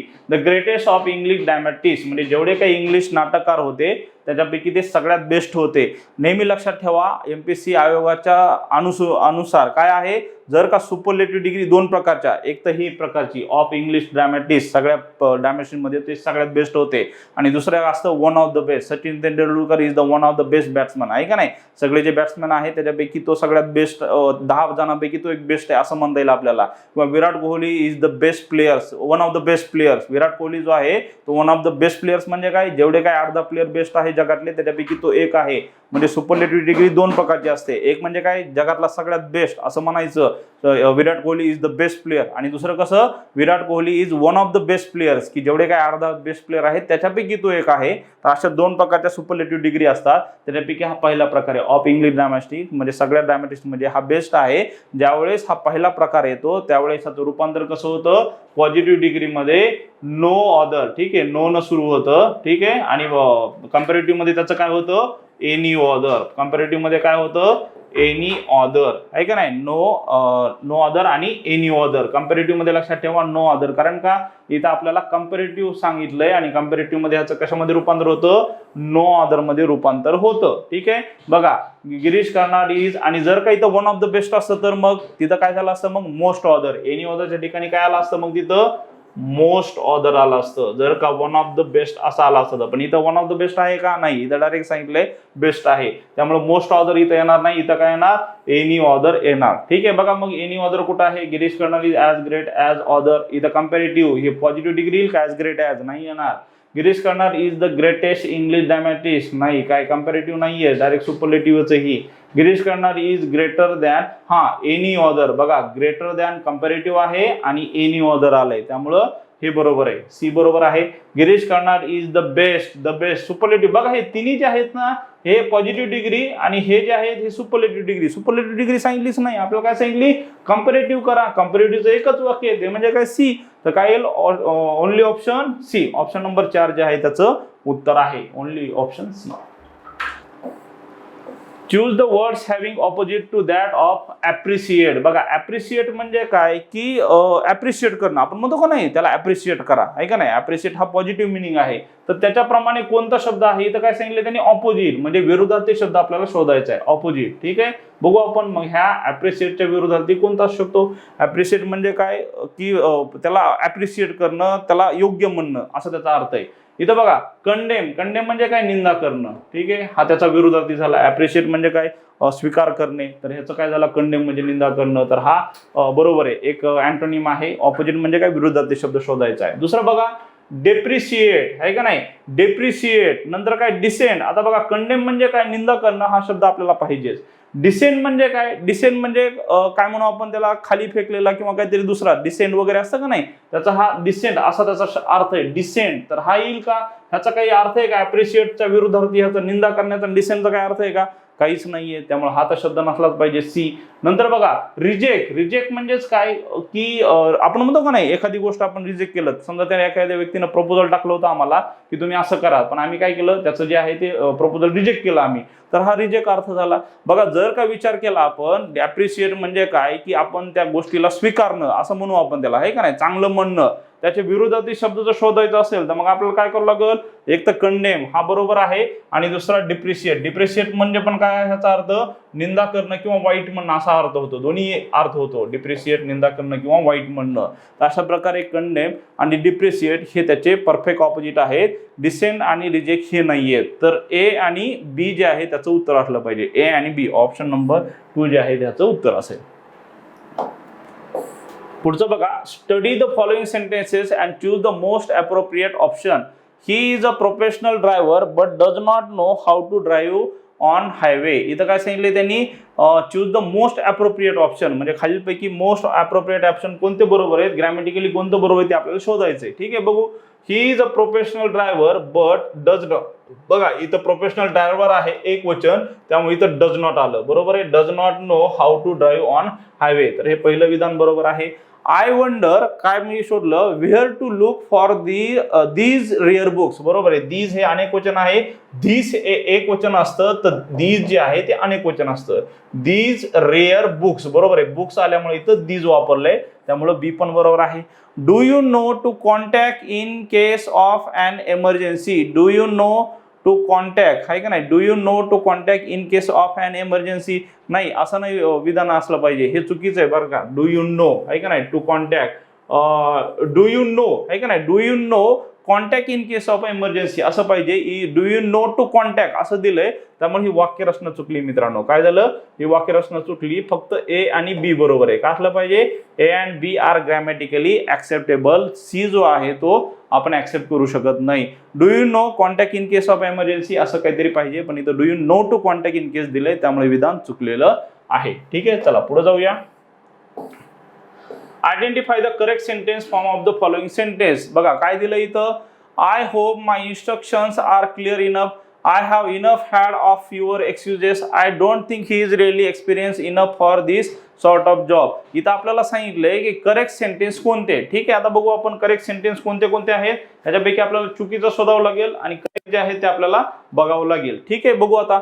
I hope मी इच्छा करतो की, मी होप करतो की, माय इन्स्ट्रक्शन, बघा इन्स्ट्रक्शन्स आहेत अनेक वचन असल्यामुळे काय म्हणू आपण, माय इन्स्ट्रक्शन्स आर, बरोबर आहे. माय इन्स्ट्रक्शन्स आर क्लिअर इनफ, पहिलं विधान बरोबर आहे. I have enough had of your, आता काय बघा, आय हॅव इनफ मनी आहे का, आय हॅव इनफ टाइम वगैरे काहीतरी द्यायला पाहिजे ना. इथं काय दिलंय, आय हॅव इनफ हॅड, आता हॅडच्या पुढे एकतर ते मेन क्रियापद म्हणून पाहिजे, नाही तर हॅडच्या पुढे V3 तरी पाहिजे. इथं आहे का काही? काहीच नाही, अर्थच निघत नाही ह्याचा. I have enough had of your excuses, तर हे विधान चुकीचं आहे, वाक्यरचना. इथं जर हॅड सहाय्यकारी क्रियापद पाहिजे तर V3 पाहिजे, आणि आय हॅव इनफ काहीतरी पाहिजे ना तिथं. I have enough money, I have enough time, जे काय आहे ते सांगितलं पाहिजे. इथं काही सांगितलं नाही, त्यामुळे बी हा चुकीचा आहे. आय डोंट थिंक, मी असा विचार करत नाही की he is really experience enough for this sort of job. बरोबर आहे, I don't think he is really experience enough for this sort of job. तर हे तिसरं विधान बरोबर आहे, फक्त बी चुकीचं आहे. आणि आपल्याला काय विचारलं इथं, करेक्ट का इनकरेक्ट? हा, करेक्ट विचारलंय, म्हणजे काय येईल? A and C. A and C कुठं आहे बघा? A and C, option number 4 जो आहे तो बरोबर आहे. A and C are correct. ठीक आहे, चला पुढे बघूया. And adverbs qualifies. बघा, ॲडव्हर्ब क्वालिफाईज म्हणजे काय? ॲडव्हर्ब कुठं कुठं वापरला जाऊ शकतो. पहिलं बघू आपण. सगळ्यांना तर माहिती की ॲडव्हर्ब जो आहे तो कसा असतो? ही रन व्हेरी फास्ट, आहे का नाही? तो खूप जलद धावतो. Run very fast. आता इथं काय झालं बघा, ही रन व्हेरी फास्ट जे आहे तर हे ॲडव्हर्ब आहेत, आहे का नाही? Very fast, he runs very fast. Very fast काय झालं? ॲडव्हर्ब. क्रिया कशी घडते त्याच्याबद्दल अधिक माहिती सांगणारा शब्द आहे. किंवा ही वॉक स्लोली. स्लोली काय झालं? ॲडव्हर्ब झालं. तर ॲडव्हर्ब कोणाकोणाला कशासाठी वापरतो? पहिलं तर क्लिअर पाहिजे की वर्ब साठी तो वापरतो, कारण वर्ब साठीच ॲडव्हर्ब आहे ना. ॲडव्हर्ब म्हणजेच काय? ADVERB म्हणतो का नाही, हे ॲडव्हर्ब खरं काय असतं? ADD, म्हणजे जे ऍड करतं अधिक माहिती. ऍड म्हणजे काय? अधिक माहिती सांगणं. कोणाबद्दल? वर्ब बद्दल. वर्ब बद्दल अधिक माहिती सांगणारा शब्द म्हणजे ऍडवर्ब असतो, क्रिया विशेषण. ठीक आहे, बघा वर्ब साठी सांगतो, मान्य आहे सगळ्यांना. नंतर बघा अनदर ऍडवर्ब. हा, अनदर ऍडवर्ब जसं की व्हेरी फास्ट. फास्ट बद्दल अधिक माहिती सांगितली ह्यानं, तर हे व्हेरी फास्ट म्हणजे काय? अनदर ऍडवर्ब साठी पण वापरतो, मान्य आहे. आता इथं बघा अँड ऍडजेक्टिव्ह. आता इथं तुम्हाला प्रश्न पडला असेल, ऍडजेक्टिव्ह साठी असतं का? हो असतं. कसं तुम्हाला सांगतो बघा. जसं की आपण काय म्हणू? He is very smart. He is very smart. आता बघा ही झाला प्रोनाउन म्हणा, काही म्हणा, इथं रोहन बियन काही घ्या. स्मार्ट काय झाला? इथं ऍडजेक्टिव्ह झाला. आणि ऍडजेक्टिव्ह बद्दल अधिक माहिती सांगते व्हेरी, आहे का नाही? तो कसा स्मार्ट आहे? खूप स्मार्ट आहे. आता हे खूप जे आहे व्हेरी, बघा व्हेरी फास्ट आपला ऍडवर्ब आहे का नाही? तर इथं व्हेरी जे आहे तर इथं काय झालं? ऍडवर्ब. पण कोणाबद्दल माहिती सांगते? हे ऍडजेक्टिव्ह बद्दल. म्हणजे ऍडजेक्टिव्ह बद्दल सुद्धा ऍडवर्ब हे माहिती सांगतं, हे लक्षात ठेवा. ठीक आहे, तर तिन्ही गोष्टी झाल्या. पण प्रोनाउन बद्दल माहिती सांगत नाही. ऍडवर्ब कधीच प्रोनाउन बद्दल माहिती सांगत नाही. हे व्हेरी ही साठी आलंय का नाही? व्हेरी कोणासाठी आलंय? स्मार्ट साठी आलंय. तर लक्षात ठेवा, प्रोनाउन साठी सांगत नाही. बाकी ह्या तिन्ही गोष्टी बरोबर आहेत. मग BCD इथं काय विचारलंय? And adverb qualifies. Only D incorrect. Only AD नाही, ओनली A इनकरेक्ट आलं पाहिजे. ऑप्शन नंबर 2 ओनली A जे आहे ते इनकरेक्ट आहे.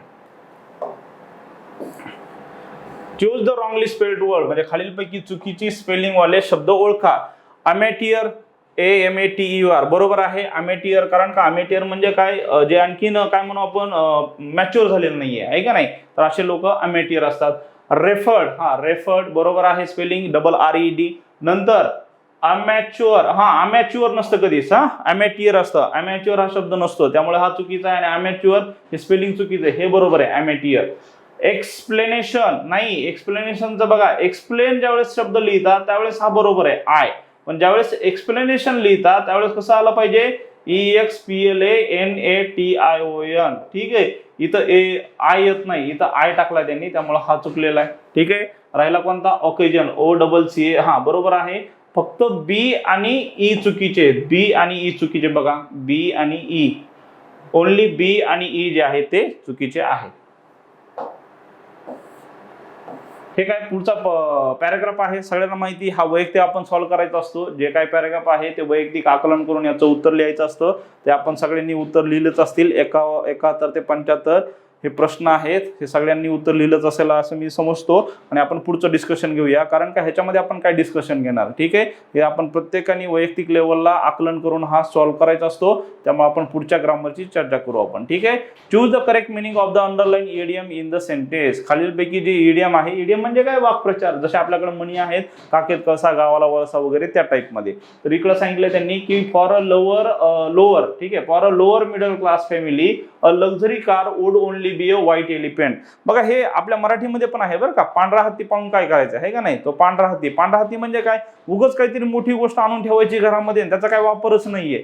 समजा एखादा मजूर आहे आणि त्यानं काय केलं? आयपॅड आणून ठेवला घरामध्ये. मला सांगा, आयपॅडची त्याला काही गरज आहे का? नाहीये. साधा मोबाईल असला तरी चालतो. तो आयपॅड त्यासाठी काय झाला? उगाच पांढरा हत्ती पाळला त्यानं असं म्हणतो आपण, आहे का नाही. तर पांढरा हत्ती म्हणजे काय, ज्याची खरंच त्याला गरज नाही पण उगाच आपण ते घेऊन ठेवतो. तर बघा, for a lower middle class family, म्हणजे जे काही लोअर मिडल क्लास फॅमिली आहे, एकदम गरीब फॅमिली असते, त्यांच्यासाठी लक्झरी कार म्हणजे मर्सिडीज, BMW वगैरे अशी जर कार घेतली तर त्यांच्यासाठी काय असेल ते वुड अ व्हाईट एलिफंट, म्हणजेच काय असेल बघा, anything very costly but not useful. हा हे चालय, आहे का नाही, खूप कॉस्टली पण काहीच युजफुल नाहीये. व्हेरी फेवरेट आणि इम्पॉर्टंट नाही, हे नसेल. बल्कि आयटम्स नाही, फेवरेट एनिमल नाही.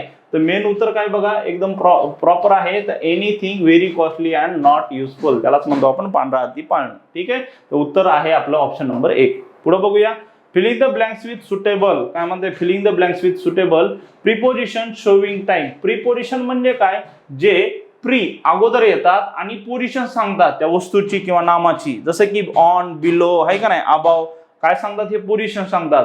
ही वॉज इन द हॉस्पिटल, आहे का नाही, ही वॉज इन द हॉस्पिटल, तो हॉस्पिटलमध्ये होता जानेवारी टू मार्च. आता बघा इथं कोणतं वापरलं पाहिजे, इथं 2-3 गोष्टी आहेत. एक म्हणजे काय, फ्रॉम, ठीक आहे, एक आहे फ्रॉम, दुसरा आहे सिन्स, आहे का नाही, आणि तिसरा आहे फॉर. आता बघा इथं काय वापरले आपण, फ्रॉम आणि सिन्स, म्हणजे आपल्याला इथं 2 गोष्टी समजणं महत्वाचं आहे. आता सिन्स कधी वापरतात, फक्त ज्यावेळेस स्पेसिफिक टाइम दिला, जसं की I have been teaching since 2018, मी 2018 पासून शिकवत आहे. जर का स्पेसिफिक डे, दिवस सांगितला, स्पेसिफिक मंथ सांगितला, स्पेसिफिक इयर सांगितलं, काही असेल, स्पेसिफिक काय म्हणू आपण, टाइम सांगितला, काही असू द्या, टाइम असू द्या, डे असू द्या, मंथ असू द्या. I have been teaching since June month, I have been teaching since 2018, I have been teaching since Monday. Specific जर टाइम सांगितली असेल, त्याच्यामध्ये दिवस, महिना काही असू द्या, त्यावेळेस सिन्स वापरतात. आणि फ्रॉम कधी वापरतात, फ्रॉम म्हणजे पासून, ज्यावेळेस स्टार्टिंग पण दिलेली आहे आणि एंड पण दिलेला आहे, म्हणजे कधी सुरुवात केली आणि कधी एंड केला, या 2 गोष्टी सांगितलेल्या असतात, त्यावेळेस फ्रॉम वापरायचा. कारण का, ज्यावेळेस तुम्ही म्हणता फ्रॉम पासून, तुम्ही जर म्हणलात मंदिरापासून, समोरचा काय म्हणेल, कुठपर्यंत, म्हणजे काय पुढे काय बोलायचं, आपण काय म्हणणार, मंदिरापासून बस स्टँड पर्यंत. तर फ्रॉम ज्यावेळेस वापरतो त्यावेळेस स्टार्टिंग पण माहिती पाहिजे आणि एंड पण माहिती पाहिजे. तर इथं काय दिलंय बघा, जानेवारी, इथं पण दिलं स्टार्टिंग आणि एंड पण दिलाय मार्च. इथं काय आला पाहिजे मग, he was in the hospital from January to March, आहे का नाही, काय पाहिजे, फ्रॉम जानेवारी टू मार्च. इथं काय म्हणजे ऑप्शन नंबर ए जे आहे ते इथं उत्तर आहे बघा, फ्रॉम टू. बाकी आहे का फ्रॉम टू, नाही, इथं पण बाय टू आहे, since two. Option number A only येईल. कुठे A only A correct, option number 4. Identify the correct sentence form of the following. ठीक आहे, बघू, as soon as he comes I shall go. जसं की तो आला की लगेच मी जाईल. ठीक आहे, असं दिलेलं आहे. नंतर बघा पुढं काय दिलेलं आहे त्यांनी, he is such a man as no one likes, आहे का नाही, तो असा माणूस आहे की ॲज नो वन लाईक्स, म्हणजे कुणालाच तो आवडत नाही. वन आल्यामुळे लाईक्स आलंय, आहे का नाही, ही शीट्स प्रमाणे वन आलंय, त्यामुळे इथं लाईक्स आलंय. तर दुसरं बरोबर आहे. नंतर बघा काय दिलेलं आहे त्यांनी, तिसरं जे वाक्य आहे त्याच्यामध्ये काय दिलंय, although he is regular, जरी तो रेग्युलर होता. ऑल दो नेहमी विरुद्धार्थी गोष्टी सांगितल्या असतात. Although he is regular म्हणजे तो भले रेग्युलर आहे, एक गोष्ट सांगितली, he is slow in his work, तरी सुद्धा तो कसा आहे, त्या कामामध्ये स्लो आहे. म्हणजे ऑल दो न ह्या 2 गोष्टी विरोधार्थी सांगितल्या, त्यामुळे हा पण बरोबर आहे. ॲज सून ॲज ही कम, जसा की तो आला, आय शॅल गो, मी जाईल, आहे का नाही, त्यामुळे हे पण बरोबर आहे. हे दुसरं पण बरोबर पाहिलं होतं. मेक हे व्हाईल द सन शाईन, ज्यावेळेस सूर्य शाईन म्हणजे काय, उगवतो, आहे का नाही, शाईन करतो, त्यावेळेस मेक हे म्हणजे काय, गवत, त्यावेळेस गवत कट करायला पाहिजे असा त्याचा अर्थ आहे. मेक हे व्हाईल द सन शाईन्स. तर हे डी पण बरोबर आहे. तिन्ही ऑप्शन बरोबर असल्यामुळे काय येईल, option number 2, all above are correct. चला पुढचं बघूया, मॅच द फॉलोइंग. पुढचे जे आहेत ते जोड्या जुळवायच्यात आपल्याला. बघा, a person who is guilty of heresy, नंतर shows and behaviour conflict, deserving blame आणि कनेक्टेड विथ कुकिंग. आता बघा इथं 2 गोष्टी आपल्याला ओळखीच्या वाटतात, एक ब्लेम आहे आणि दुसरा कुकिंग आहे. कुकिंग म्हणजे काय, स्वयंपाक करणं, पाककला म्हणतो आपण. तर कनेक्टेड विथ कुकिंग म्हणजेच त्याला काय म्हणतात, कुलिनरी. ठीक आहे, त्यालाच काय म्हणतो आपण, कुलिनरी. तर हे कुकिंग म्हणजे काय, कुलिनरी म्हणजेच काय, पाककला. काय असतं, पाककला. ठीक आहे, आणि नंतर बघा हे ब्लेम, डिझर्विंग ब्लेम म्हणजे काय, की तो डिझर्व करतो कशाला, ब्लेम म्हणजे काय, दोषासाठी तो डिझर्व करतो, म्हणजे दोषी असेल किंवा अपराधी असेल. तर जो दोषी असतो किंवा अपराधी असतो त्याला काय म्हणतो आपण, कल्प्रिट. काय म्हणतो आपण, कल्प्रिट. तर इथं बघा, कल्पेबल म्हणजे दोषपात्र, आहे का नाही, कल्पेबल म्हणजेच काय, दोषपात्र.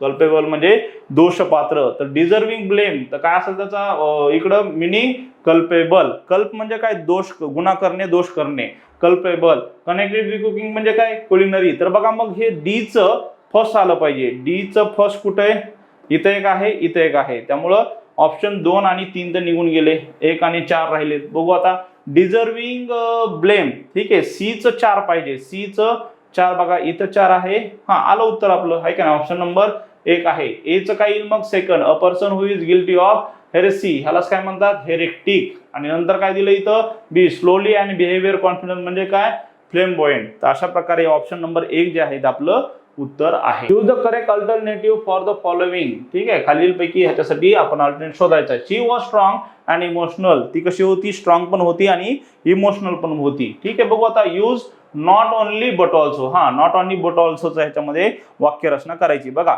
नॉट ओनली बट ऑल्सो ह्याच्यामध्ये वाक्यरचनेमध्ये काय सांगतो आपण, की तो फक्त एवढाच नाही तर असा पण होता, आहे का नाही. ही नॉट ओनली बट ऑल्सो म्हणजे काय, तो फक्त एवढाच नव्हता तर एवढा पण होता, असा त्याचा अर्थ असतो. नॉट ओनली बट ऑल्सो, इथं काय आपण करायला पाहिजे मग, she was not only but also म्हणजे ती फक्त स्ट्रॉंगच नव्हती, she was not only strong म्हणजे काय पाहिजे, इमोशनल पण होती असं आपल्याला सांगायचे. फक्त स्ट्रॉंग नव्हती तर कशी होती, तर इमोशनल पण होती. She was strong and emotional. बघू आता मग, she was not only strong emotional. आता बघा इथं बट ऑनली इथं पाहिजे, बट ऑनली, आहे का नाही. इथं काय केलं त्यांनी, बट ऑल्सो इथं शेवटी दिले, त्यामुळे वाक्यरचना चुकली.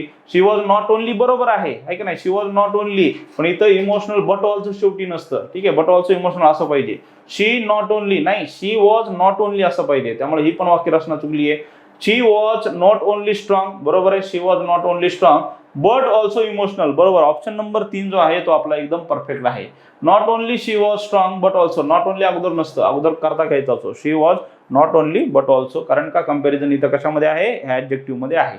ऑप्शन नंबर 3 जे आहे ते आपलं इथं उत्तर आहे. आयडेंटिफाय ऍडजेक्टिव्ह क्लॉज, खालीलपैकी आपल्याला क्लॉज ओळखायचा आहे. बघा क्लॉज हा इंग्लिश ग्रामर मधला सगळ्यात अवघड टॉपिक मानला जातो, पण आपण एकदम सोप्या पद्धतीने घेतो, कारण का आपल्याकडे ते ओळखण्यासाठी ट्रिक आहे. 3 प्रकारचे क्लॉज आहेत, सांगतो मी तुम्हाला. एक आहे नाउन क्लॉज, ठीक आहे, दुसरा आहे ऍडजेक्टिव्ह क्लॉज आणि तिसरा जो आहे तो ऍडवर्ब क्लॉज. ते क्लॉज कसे ओळखायचे तर तुम्हाला सोपी ट्रिक सांगतो, अवघ्या 5 सेकंदामध्ये उत्तर निघतं. नाउन क्लॉज ओळखताना काय करायचं, 2 क्लॉज असतात वाक्यामध्ये, 2 वाक्य असतात, एक मेन क्लॉज असतो, एक सबऑर्डिनेट क्लॉज असतो. तर मेन क्लॉजच्या ह्याच्यामध्ये क्रियापदाला व्हॉट न प्रश्न विचारायचा. नाउन क्लॉज ओळखण्यासाठी काय करायचं, मेन जे वर्ब आपला क्लॉज आहे त्याच्यामध्ये क्रियापदाला व्हॉट न प्रश्न विचारला, जर का उत्तर काय आलं, जर का सबऑर्डिनेट क्लॉज हे उत्तर आलं तर त्याला म्हणतो आपण नाउन क्लॉज. ठीक आहे. ऍडजेक्टिव्ह क्लॉज म्हणजे काय, वाक्यामधल्या नाउनला म्हणजे कर्ता असेल अगर कर्म असेल त्याला विच न प्रश्न विचारा, जर का उत्तर आलं सबऑर्डिनेट क्लॉज तर ते काय असतं, ऍडजेक्टिव्ह क्लॉज. आणि हे दोन्ही विचारून जर उत्तर येत नसेल तर तो असतो ऍडवर्ब क्लॉज. ठीक आहे, बघू आता प्रोसेस करून मग. पण अगोदर सगळ्यात नाउन क्लॉज बघायचा, नंतर ऍडजेक्टिव्ह, नंतरच ऍडवर्ब कडे जायचं.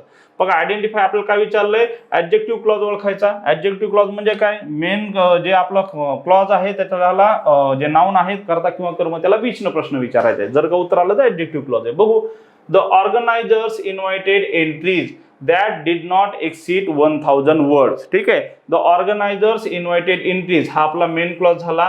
that did not exceed 1000 words हा आपला सबऑर्डिनेट क्लॉज झालेला आहे. ठीक आहे, आता बघा काय सांगितले अगोदर, नाउन क्लॉज आहे का बघा, विचारा व्हॉट इन्व्हायटेड, तर काय येतंय, एंट्रीज येतंय, बरोबर आहे का नाही. व्हॉट इन्व्हायटेड एंट्रीज म्हणजे हा नाउन क्लॉज नाहीये. आता विचारू, द ऑर्गनायझर्स इन्व्हायटेड एंट्रीज, आता ह्याच्यामध्ये ऑर्गनायझर्स एक आहे कर्ता आणि हे एंट्रीज हे कर्म, तर ह्याला आणि ह्याला विच न प्रश्न विचारूया.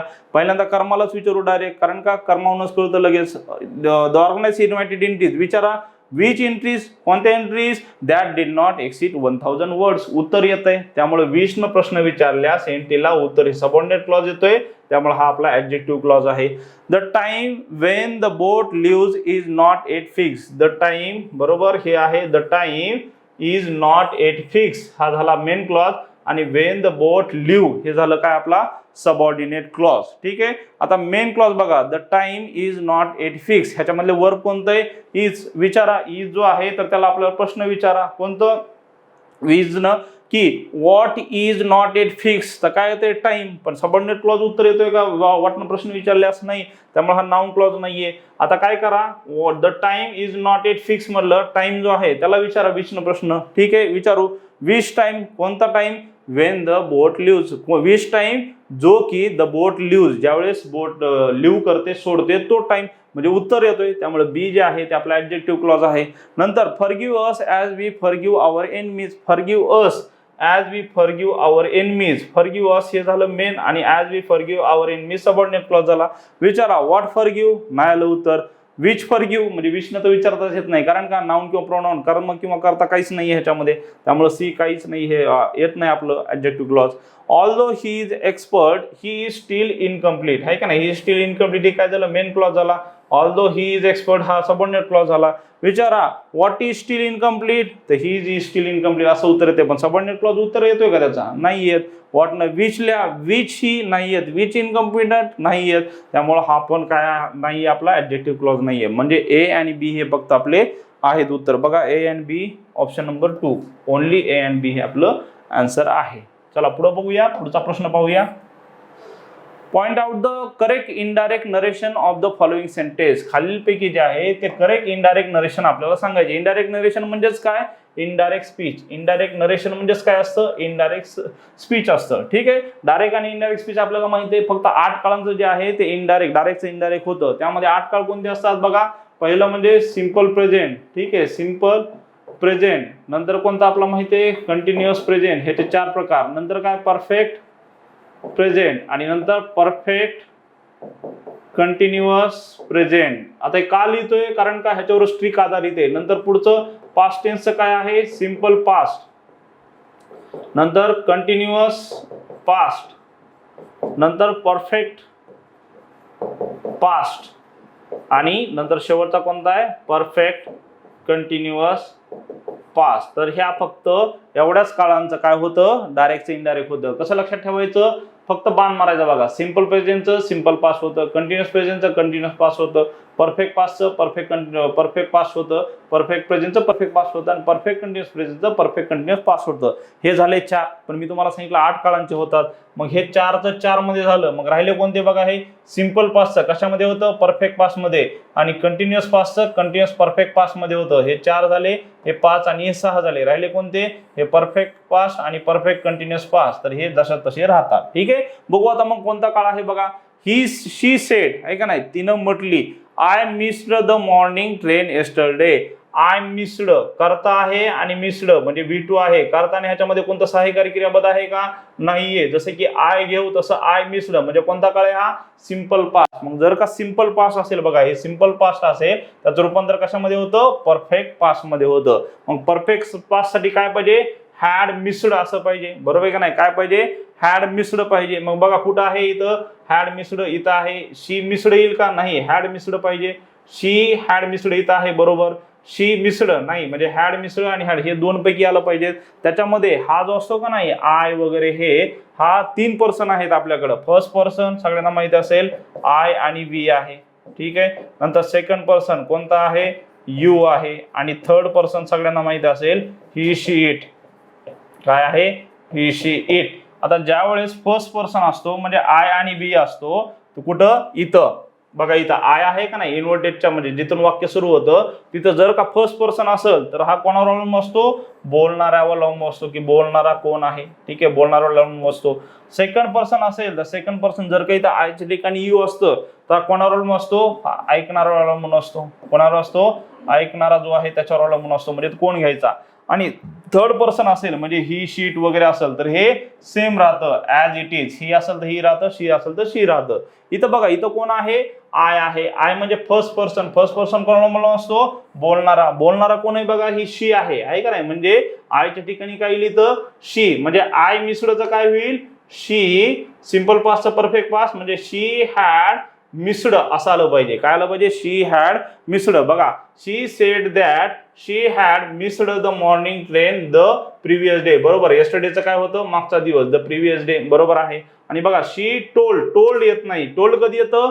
ज्यावेळेस दोन व्यक्ती असतील, जसे की she said to Rahul, she said to Gita, किंवा Rahul said to Ram, Rahul said to Neha, काही असू द्या. ज्यावेळेस इथं दोन व्यक्ती असतात त्याच ठिकाणी टोल्ड वापरलं जातं. इथं फक्त एकटीच आहे सी सेड, त्यामुळे इथं टोल्ड येणार नाही. इथं काय आलं पाहिजे? सी सेड, आणि हे कॉमन नोटच्या ठिकाणी दॅट येतं. She said that she had promise, त्यामुळे पहिलं उत्तर जे आहे तेच आपलं बरोबर आहे.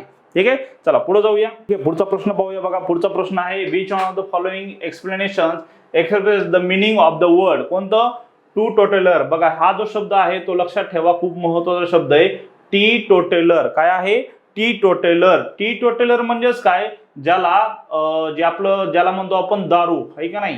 दारू जी आहे ती नकोशी वाटते, दारू नको वाटणारा. ठीक आहे, दारू ज्याला आवडत नाही असा व्यक्ती म्हणजे काय?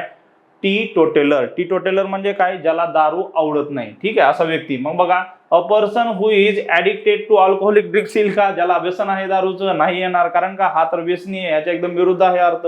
नंतर a person who is addicted to drinking tea येईल का? चहाचा काही संबंध नाही, काहीच नाही चहाचा संबंध इथं. अ पर्सन हु ऍबस्टेन्स. हा, ऍबस्टेन म्हणजे काय? जो विरोध करतो. कशाला? कम्प्लिटली फ्रॉम अल्कोहोलिक ड्रिंक्स, म्हणजे जो ड्रिंक पासून ऍबस्टेन म्हणजे खूप असा वेगळा राहतो. बरोबर, हे उत्तर असू शकतं. अ पर्सन हु कम्प्लिटली अवॉइड्स ड्रिंकिंग टी. अहो, टीचा इथं काही संबंधच नाहीये, इथं टी का देतात हे सगळे कळत नाहीये. ऑप्शन सी जो आहे तो फक्त बरोबर आहे. म्हणजे काय होईल उत्तर? ओनली ऑप्शन सी, आहे का नाही? ऑप्शन नंबर 4 जो आहे तो आपला इथं उत्तर असेल. चला पुढचा प्रश्न पाहूया आपण. Filling the blanks with the words form on these those given in the brackets and a suitable suffix. जसं की salt is dash the dash thing in the world, it makes our meals true sweet taste. आता हे 3 पैकी आपल्याला use करायचे बघा. एक तर ट्रू म्हणजे सत्य, स्वीट म्हणजे गोड, आणि टेस्ट. ऑप्शन काय दिलेत बघा? Truly sweetest tasty, truly sweet tasty, truly sweetest taste, आणि ट्रू स्वीटेस्ट टेस्टी. ठीक आहे, आता बघा, सॉल्ट इज, आहे का नाही? सॉल्ट इज, सॉल्ट म्हणजे काय? नमक, आहे का नाही? मीठ. सॉल्ट इज आपण काय म्हणू शकतो? सॉल्ट इज ट्रूली, खरंच काय आहे? द कधी वापरतो आपण? ज्यावेळेस सुपरलेटिव्ह डिग्री वापरायची. The best, the fastest. इथं काय असेल मग? द स्वीटेस्ट, आहे का नाही? काय असलं पाहिजे? The sweetest thing in the world, it makes our meals. कसं बनवतं आपलं जेवण? ते सॉल्ट, जे मीठ आहे ते टेस्टी. तर काय आलं पाहिजे? Salt is truly sweetest tasty. कुठे बघा? ट्रूली पहिल्यामध्येच आहे, ट्रूली स्वीटेस्ट आणि टेस्टी, आणि हेच आपलं उत्तर आहे. पुढचा प्रश्न पाहू. Identify the sentence punctuated correctly. म्हणजे खालीलपैकी कोणतं जे आहे ते पंक्च्युएशन बरोबर केलंय ते सांगा. जॉन रे सेज. बघा इथं हे कोलन जे आहे का नाही, म्हणजे 2 टिंब जे म्हणतो आपण, ते कधी यूज करतात? ज्यावेळेस एखादा फेमस व्यक्ती असेल, फेमस व्यक्तीनं जर कोट केला असेल, जसं की काय म्हणू आपण? संत तुकाराम, संत ज्ञानेश्वर, किंवा विल्यम शेक्सपियर नाटककार आहे का नाही? सॉक्रेटिस आहे, प्लेटो, एरिस्टॉटल, हे जे व्यक्ती आहेत, अशा फेमस व्यक्तींनी जर कोट केला असेल त्यावेळेस मात्र कोलन देऊन त्यांचं वाक्य जसं तसं लिहिलं जातं. जसं की जॉन रे, आहे का नाही? हा मोठा विचारवंत आहे. John ray says blood is thicker than water. Blood जे आहे हा सायंटिस्ट आहे, ठीक आहे, विचारवंत खूप मोठा होऊन गेला जॉन रे. त्यांनी काय म्हटलं होतं? आपलं जे रक्त जे आहे तर ते पाण्यापेक्षा कसं आहे? थिक आहे. तर हे विधान त्याचं आहे, म्हणून इथं हे विधान बरोबर आहे. कारण का? हे कोलन वापरलं जातं. इथं कॉमा इन्व्हर्टेडची गरज नाही, कारण का? फेमस कोट आहे. हा, आपल्यासारख्या साध्या माणसानं म्हणलं असतं तर ते कॉमा इन्व्हर्टेड मध्ये आलं असतं. जसं की अंकित सेज, कॉमा इन्व्हर्टेड आणि बाकीचं वाक्य. तर हे फेमस व्यक्ती त्यामुळे कोलन वापरतात. Sound, sites, light, all stop. बघा इथे हे जे आहे ना, हे सेमीकोलनची गरज नाही, कारण का? Sound, sites and light, all stop असं पाहिजे, त्यामुळे हे चुकलेलं आहे. ठीक आहे, नंतर बघा, the result on the whole is encouraging. बरोबर, रिझल्ट बद्दल अधिक माहिती सांगते, त्यामुळे इथं कॉमा दिला, इथं थांबतो आपण. The result on the whole is encouraging. तर हे सी पण बरोबर आहे, फक्त बी चुकीचं आहे. आणि काय विचारलंय आपल्याला? करेक्टली कोणते दिलेत? मग ए आणि सी बघा कुठं आहे ऑप्शन? ऑप्शन नंबर 4, ए आणि सी जे आहे ते आपलं उत्तर आहे. चला पुढचा प्रश्न बघूया. She is a charming girl, choose the correct form of exclamatory sentence from the option given. खालीलपैकी जे एक्सक्लामेटरी दिले त्याच्या ठिकाणी कोणतं आपल्याला चूज करता येईल, त्याचा असं alternate. Choose the correct form of exclamatory sentence from the option given. बघा, शी इज अ चार्मिंग गर्ल, ती खूप चार्मिंग गर्ल आहे. आपण काय म्हणणार? What a charming girl she is असं येतं बरं का नेहमी. What a beautiful it is असं म्हणतो आपण, इट इज. तर इथं काय येईल बघा? शी इज चार्मिंग गर्ल येईल का? नाही येणार, हे तर साधं झालं. वाव चार्मिंग गर्ल येणार आहे का? नाही. What a charming girl she is आणि उद्गारवाचक बरोबर. ऑप्शन नंबर 3 जो आहे तो बरोबर वाटतोय. What she is a charming girl असं बिलकुल नाही येणार. काय येणार? What a charming girl she is, आहे का नाही. ऑप्शन नंबर 3 जो आहे तो बरोबर आहे. पुढचं बघा, identify the correct interrogative sentence. Interrogative म्हणजेच काय? प्रश्नार्थक, आहे का नाही. प्रश्नार्थक कोणतं बरोबर आहे ते आपल्याला ओळखायचंय. Has the fat woman been very clever. Has आलंय आणि बीन बरोबर आहे. हॅज अगोदर घेतात, बीन तिकडे ठेवतात. Has the fat woman been very clever, हा बरोबर आहे. प्रश्न बरोबर विचारलाय. When did she get married, ती कधी. व्हेन डीड, आहे का नाही. व्हेन डीड कधी ती. शी गेट, डीड आल्यामुळे इथं गेट आलंय. आणि मॅरिड जे आहे का नाही ते ऍडजेक्टिव्ह आहे, लक्षात घ्या. काय आहे? ऍडजेक्टिव्ह. इथं डीड असल्यामुळे डू डज डीड आलं की त्याचं मेन क्रियापदाचं पहिलं रूप येतं, म्हणून इथं गेट आलंय, गॉट नाही आलं. व्हेन डीड शी गेट आणि हे ऍडजेक्टिव्ह आहे. मॅरिड हे काय वर्ब नाही, इथं ऍडजेक्टिव्ह आहे. When did she get married बरोबर आहे, तर हे विधान पण बरोबर आहे. व्हेन शी गॉट मॅरिड, हा असं येत नाही. When did she get married असं आलं पाहिजे. व्हेन शी गॉट असं डायरेक्ट भूतकाळामध्ये प्रश्न विचारला जात नाही. वाक्यरचना चुकीची आहे. मग ऑप्शन नंबर फक्त ए आणि बी काय आहे? बरोबर आहे. तर उत्तर काय येईल बघा? Option number 3 only A and B जे आहेत तर बरोबर आहे. पुढचा प्रश्न पाहूया. Pick out the correct tag for the given sentence. Well we need a menu first. बघा, ज्यावेळेस आपण क्वेश्चन टॅग, करेक्ट टॅग म्हणजेच काय? Question tag. क्वेश्चन टॅग साठी काय वापरतो आपण? सहाय्यकारी क्रियापद असेल तर एम इज आर वगैरे असेल तर काय करतो आपण? त्यालाच प्रश्न विचारतो. जसं की आपण म्हणतो ही is a clever, he is a clever boy असं जर वाक्य असेल, इथं बघा हे इज आलंय का नाही, एम इज आर वगैरे असलं तर आपण काय करतो? इथं नंतर स्वल्पविराम देतो आणि विचारतो इजंट. जर का पॉझिटिव्ह असेल तर नॉट घेतो. इजंट आणि कोण आहे तो? ही. इजंट ही असं विचारतो आपण, आहे का नाही. काय वापरतो? Isn't he. जर का हे पॉझिटिव्ह असेल तर निगेटिव्ह करतो. जर का निगेटिव्ह असेल, he is not a clever boy, काय म्हणतो मग? इज ही असं प्रश्न विचारतो. पण हे सहाय्यकारी क्रियापद आले तर. पण जर का मेन क्रियापद असेल, जसं की ही वॉचेस अ मूवी असं असेल, ही वॉचेस अ मूवी असं असेल तर आपण काय विचारतो? वॉचेस. इथं सहाय्यकारी क्रियापद आहे काय? एम वगैरे काहीच नाहीये. मग काय करतो? डू डज चा वापर करतो. इथं काय विचारणार मग? डझंट ही, तो वाचत नाही का? तो पाहत नाही का? असं विचारतो. मग इथं बघा, well we need a menu first. We करता आहे आणि डायरेक्ट क्रियापद. इथं सहाय्यकारी क्रियापद आहे का? नाहीये. त्यामुळे इथं आपण काय वापरणार? डू डज डीड वापरणार. पण इथं आणखीन एक गोष्ट आहे, नीड आणि नीड टू बी असे दोन वाक्यरचना असतात. नीड आणि नीड टू बी. जर का नीड टू बी असतं तर तिथं मग सहाय्यकारी क्रियापद वापरलं असतं. पण इथं नीड जो आहे तो मेन क्रियापद म्हणून आलाय, म्हणून ह्या ठिकाणी डू डज डीडच वापरावं लागतं. वी नीड वर्तमान काळ आहे म्हणून इथं वर्तमान काळाचं डू वापरणार, कारण का वी आहे. मग काय विचारणार? Don't we. बघा कुठं आहे? पहिल्या ह्याच्यामध्ये आहे का? नाही. ऑप्शन नंबर 2 हे आपलं उत्तर असेल. डोंट वी जे आहे तर हेच आपलं उत्तर आहे. प्रश्न पाहूया. Filling the article. Could you please give me a glass of. मग सांगितलं वॉटर असेल, गोल्ड असेल, काही असेल. इथं आर्टिकल येतं का? नाही. इथं काय येईल मग उत्तर? No article. कारण का? हे मोस्टच येत नाही, 1 2 3 असं काही, त्यामुळं नो आर्टिकल येईल. गोल्ड असू द्या, काही असू द्या, इथं काय येईल? No article. ऑप्शन नंबर 4 जे आहे त्याचे उत्तर असेल. पुढचा प्रश्न पाहूया. Choose the correct pair to filling the blanks. Some kids are dash to dairy products. काही जे विद्यार्थी आहेत ते डेअरी प्रोडक्टला काय ते बघू आपण. The physician's prescription was rather. कसं होतं ते बघू आपण. सम किड्स आर ऍडवर्स अवर्स आणि अवर्स. बघा अवर्स, ऍडवर्स आणि अवर्स मध्ये काय फरक आहे बघा. अवर्स म्हणजे काय? त्याच्या विरुद्ध असतात. सम किड्स आर इथं काय पाहिजे? अवर्स, आहे का नाही. काय पाहिजे? Averse to dairy products. आणि the physician's prescription was rather eligible illegible. काय असलं पाहिजे? इलिजिबल, आहे का नाही. काय असलं पाहिजे? इलिजिबल. तर ऑप्शन नंबर कोणता आला मग इथं आपला? बरोबर एलिजिबल असेल तर ऑप्शन नंबर 2 हे आपलं उत्तर आहे. अवर्स आणि इलिजिबल. ठीक आहे, अवर्स आणि eligible. Identify the correct meaning of the underline phrase in the sentence. I can't make head or tail of Anil story. बघा फेमस वाक्य प्रचार आहे हा. Make head or tail of म्हणजे काय? समजणं, आहे का नाही. समजण्याचा प्रयत्न करणं त्याला म्हणतात मेक हेड ऑर टेल. तर बघा इथं काय option? To attempt to understand पहिलं झालं होतं. टू अटेम्प्ट टू अंडरस्टँड समजण्याचा प्रयत्न करणं. सी द बिगिनिंगचा काही संबंध नाही, अप्रिशिएटचा पण संबंध नाही, ऍग्रीचा पण संबंध नाही. अटेम्प्ट, ठीक आहे. अटेम्प्ट टू अंडरस्टँड समजण्याचा प्रयत्न करणं हे आपलं उत्तर आहे. ठीक आहे. पुढचा प्रश्न पाहूया. Replace the underline clause by phrase. The report that he has failed. Report कोणता? He has failed. तो फेल झाला आहे तो report. Has surprise us all, त्यांनी आम्हाला सरप्राईज केलं, असा तो आहे. ठीक आहे, बघू आता बघा, हीच फेल्युअर आहे का नाही, असं येईल त्याचा फेल्युअरपणा, तो आपला त्याचा रिपोर्ट आहे. The report of failure surprise असेल का रिपोर्ट ऑफ फेल्युअर, का रिपोर्ट ऑफ हिज फेल्युअर, तर रिपोर्ट ऑफ हिज फेल्युअर हे बरोबर आहे. त्याच्या फेल्युअरचा रिपोर्टने आपल्याला सरप्राईज केलंय, तो फेल झालाय का नाही, त्याचा रिपोर्ट जो फेल आहे त्यानं सरप्राईज केलंय आपल्याला. तर हे द रिपोर्ट ऑफ फेल्युअर पेक्षा the report of his failure हे एकदम बरोबर आहे.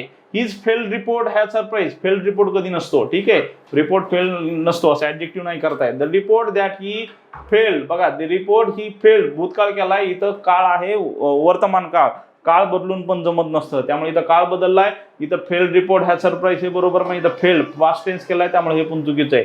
ओनली बी हे ऑप्शन असेल आपलं. बघा मग कुठं आहे, ओनली बी, ऑप्शन नंबर 4 जे आहे तर तेच आपलं उत्तर आहे. Choose the correct sentence in indirect speech, indirect speech मधलं बरोबर सांगा म्हणताय. Anil asked Sunil whether he had caught anything, Anil asked Sunil, बरोबर आहे. वेदर ही हॅड कॉट, बरोबर आहे. Passive voice, direct indirect had caught केलेले, बरोबर आहे पहिलं. अनिल आस्क्ड सुनील, बघा दुसरं काय सांगितलंय त्यांनी, Anil asked Sunil whether he could caught anything. Anil asked, नेहमी लक्षात ठेवा ज्यावेळेस आपण प्रश्न विचारतो आस्क्ड दॅट असं कधीच येत नाही. म्हणजे इन फ्युचर जर का आयोगाचा प्रश्न आला तर लक्षात घ्या, इनडायरेक्ट करताना जर का प्रश्न असेल आस्क्ड तर कधीच आपण दॅट वगैरे करत नाही. काय करत नाही, दॅट वगैरे करत नाही. तर इथं अनिल आस्क्ड सुनील बरोबर आहे, अनिलनं विचारलं Sunil whether he had caught anything, आहे का नाही, त्यांना काही पकडलं होतं का, ही हॅड कॉट. इथं बघा इथं काय दिलंय, अनिल आस्क्ड सुनील, बरोबर आहे, इथं दॅट घेतलं नाही त्यामुळे वाक्य बरोबर आहे. पण पुढं वेदर ही कुड, ज्यावेळेस मॉडल ऑक्झिलरी येतं, कॅन, कुड, मे, माइट, ऑट, टू, डेअर, काही असू द्या, मॉडल ऑक्झिलरी नंतर नेहमी आपण काय घेतो, V1 घेतो. जसं की ही कॅन कॅच, आहे का नाही, she may catch, he can go, तर इथं कॉट नाही पाहिजे, इथं काय पाहिजे होतं, कॅच, CATCH, आहे का नाही, असं पाहिजे होतं. ही कुड कॅच एनिथिंग पाहिजे, ही कुड कॉट केलंय त्यामुळे हे चुकलेलं आहे. पहिलं बरोबर आहे, दुसरं चुकलंय. अनिल आस्क्ड सुनील, अनिलनं सुनीलला विचारलं weather he was caught anything, was येत नाही, हॅड कॉट आलं पाहिजे, हे काय ऍक्टिव्ह पॅसिव्ह नाहीये, हॅड कॉट पाहिजे, त्यामुळं सी पण चुकलंय. ओनली ए बरोबर आहे, ऑप्शन नंबर 1 जो आहे तर तेच आपलं उत्तर आहे. ओनली ए जे आहे ते आपलं उत्तर आहे. पुढचा प्रश्न पाहूया. Identify the sentence having noun clause, खालीलपैकी नाउन क्लॉज जो आहे तो कोणता आहे तो आपल्याला शोधायचा आहे. ठीक आहे, बघा noun clause, the boy who sang, noun क्लॉजचं मगाशी सांगितले तुम्हाला कसं ओळखायचं. नाउन क्लॉजचं मेन जे आहे त्याच्यामध्ये व्हॉटनं प्रश्न विचारायचा, कशाला, वर्बला. मेन क्लॉज आहे त्याच्यामध्ये वर्बला व्हॉटनं प्रश्न विचारायचा. The boy who sang a song, the boy is my brother, हा मेन क्लॉज झाला. विचारा what is my brother, what is, आहे का नाही, नाउन क्लॉज ओळखायचा आहे त्यामुळे व्हॉटनं प्रश्न विचारला.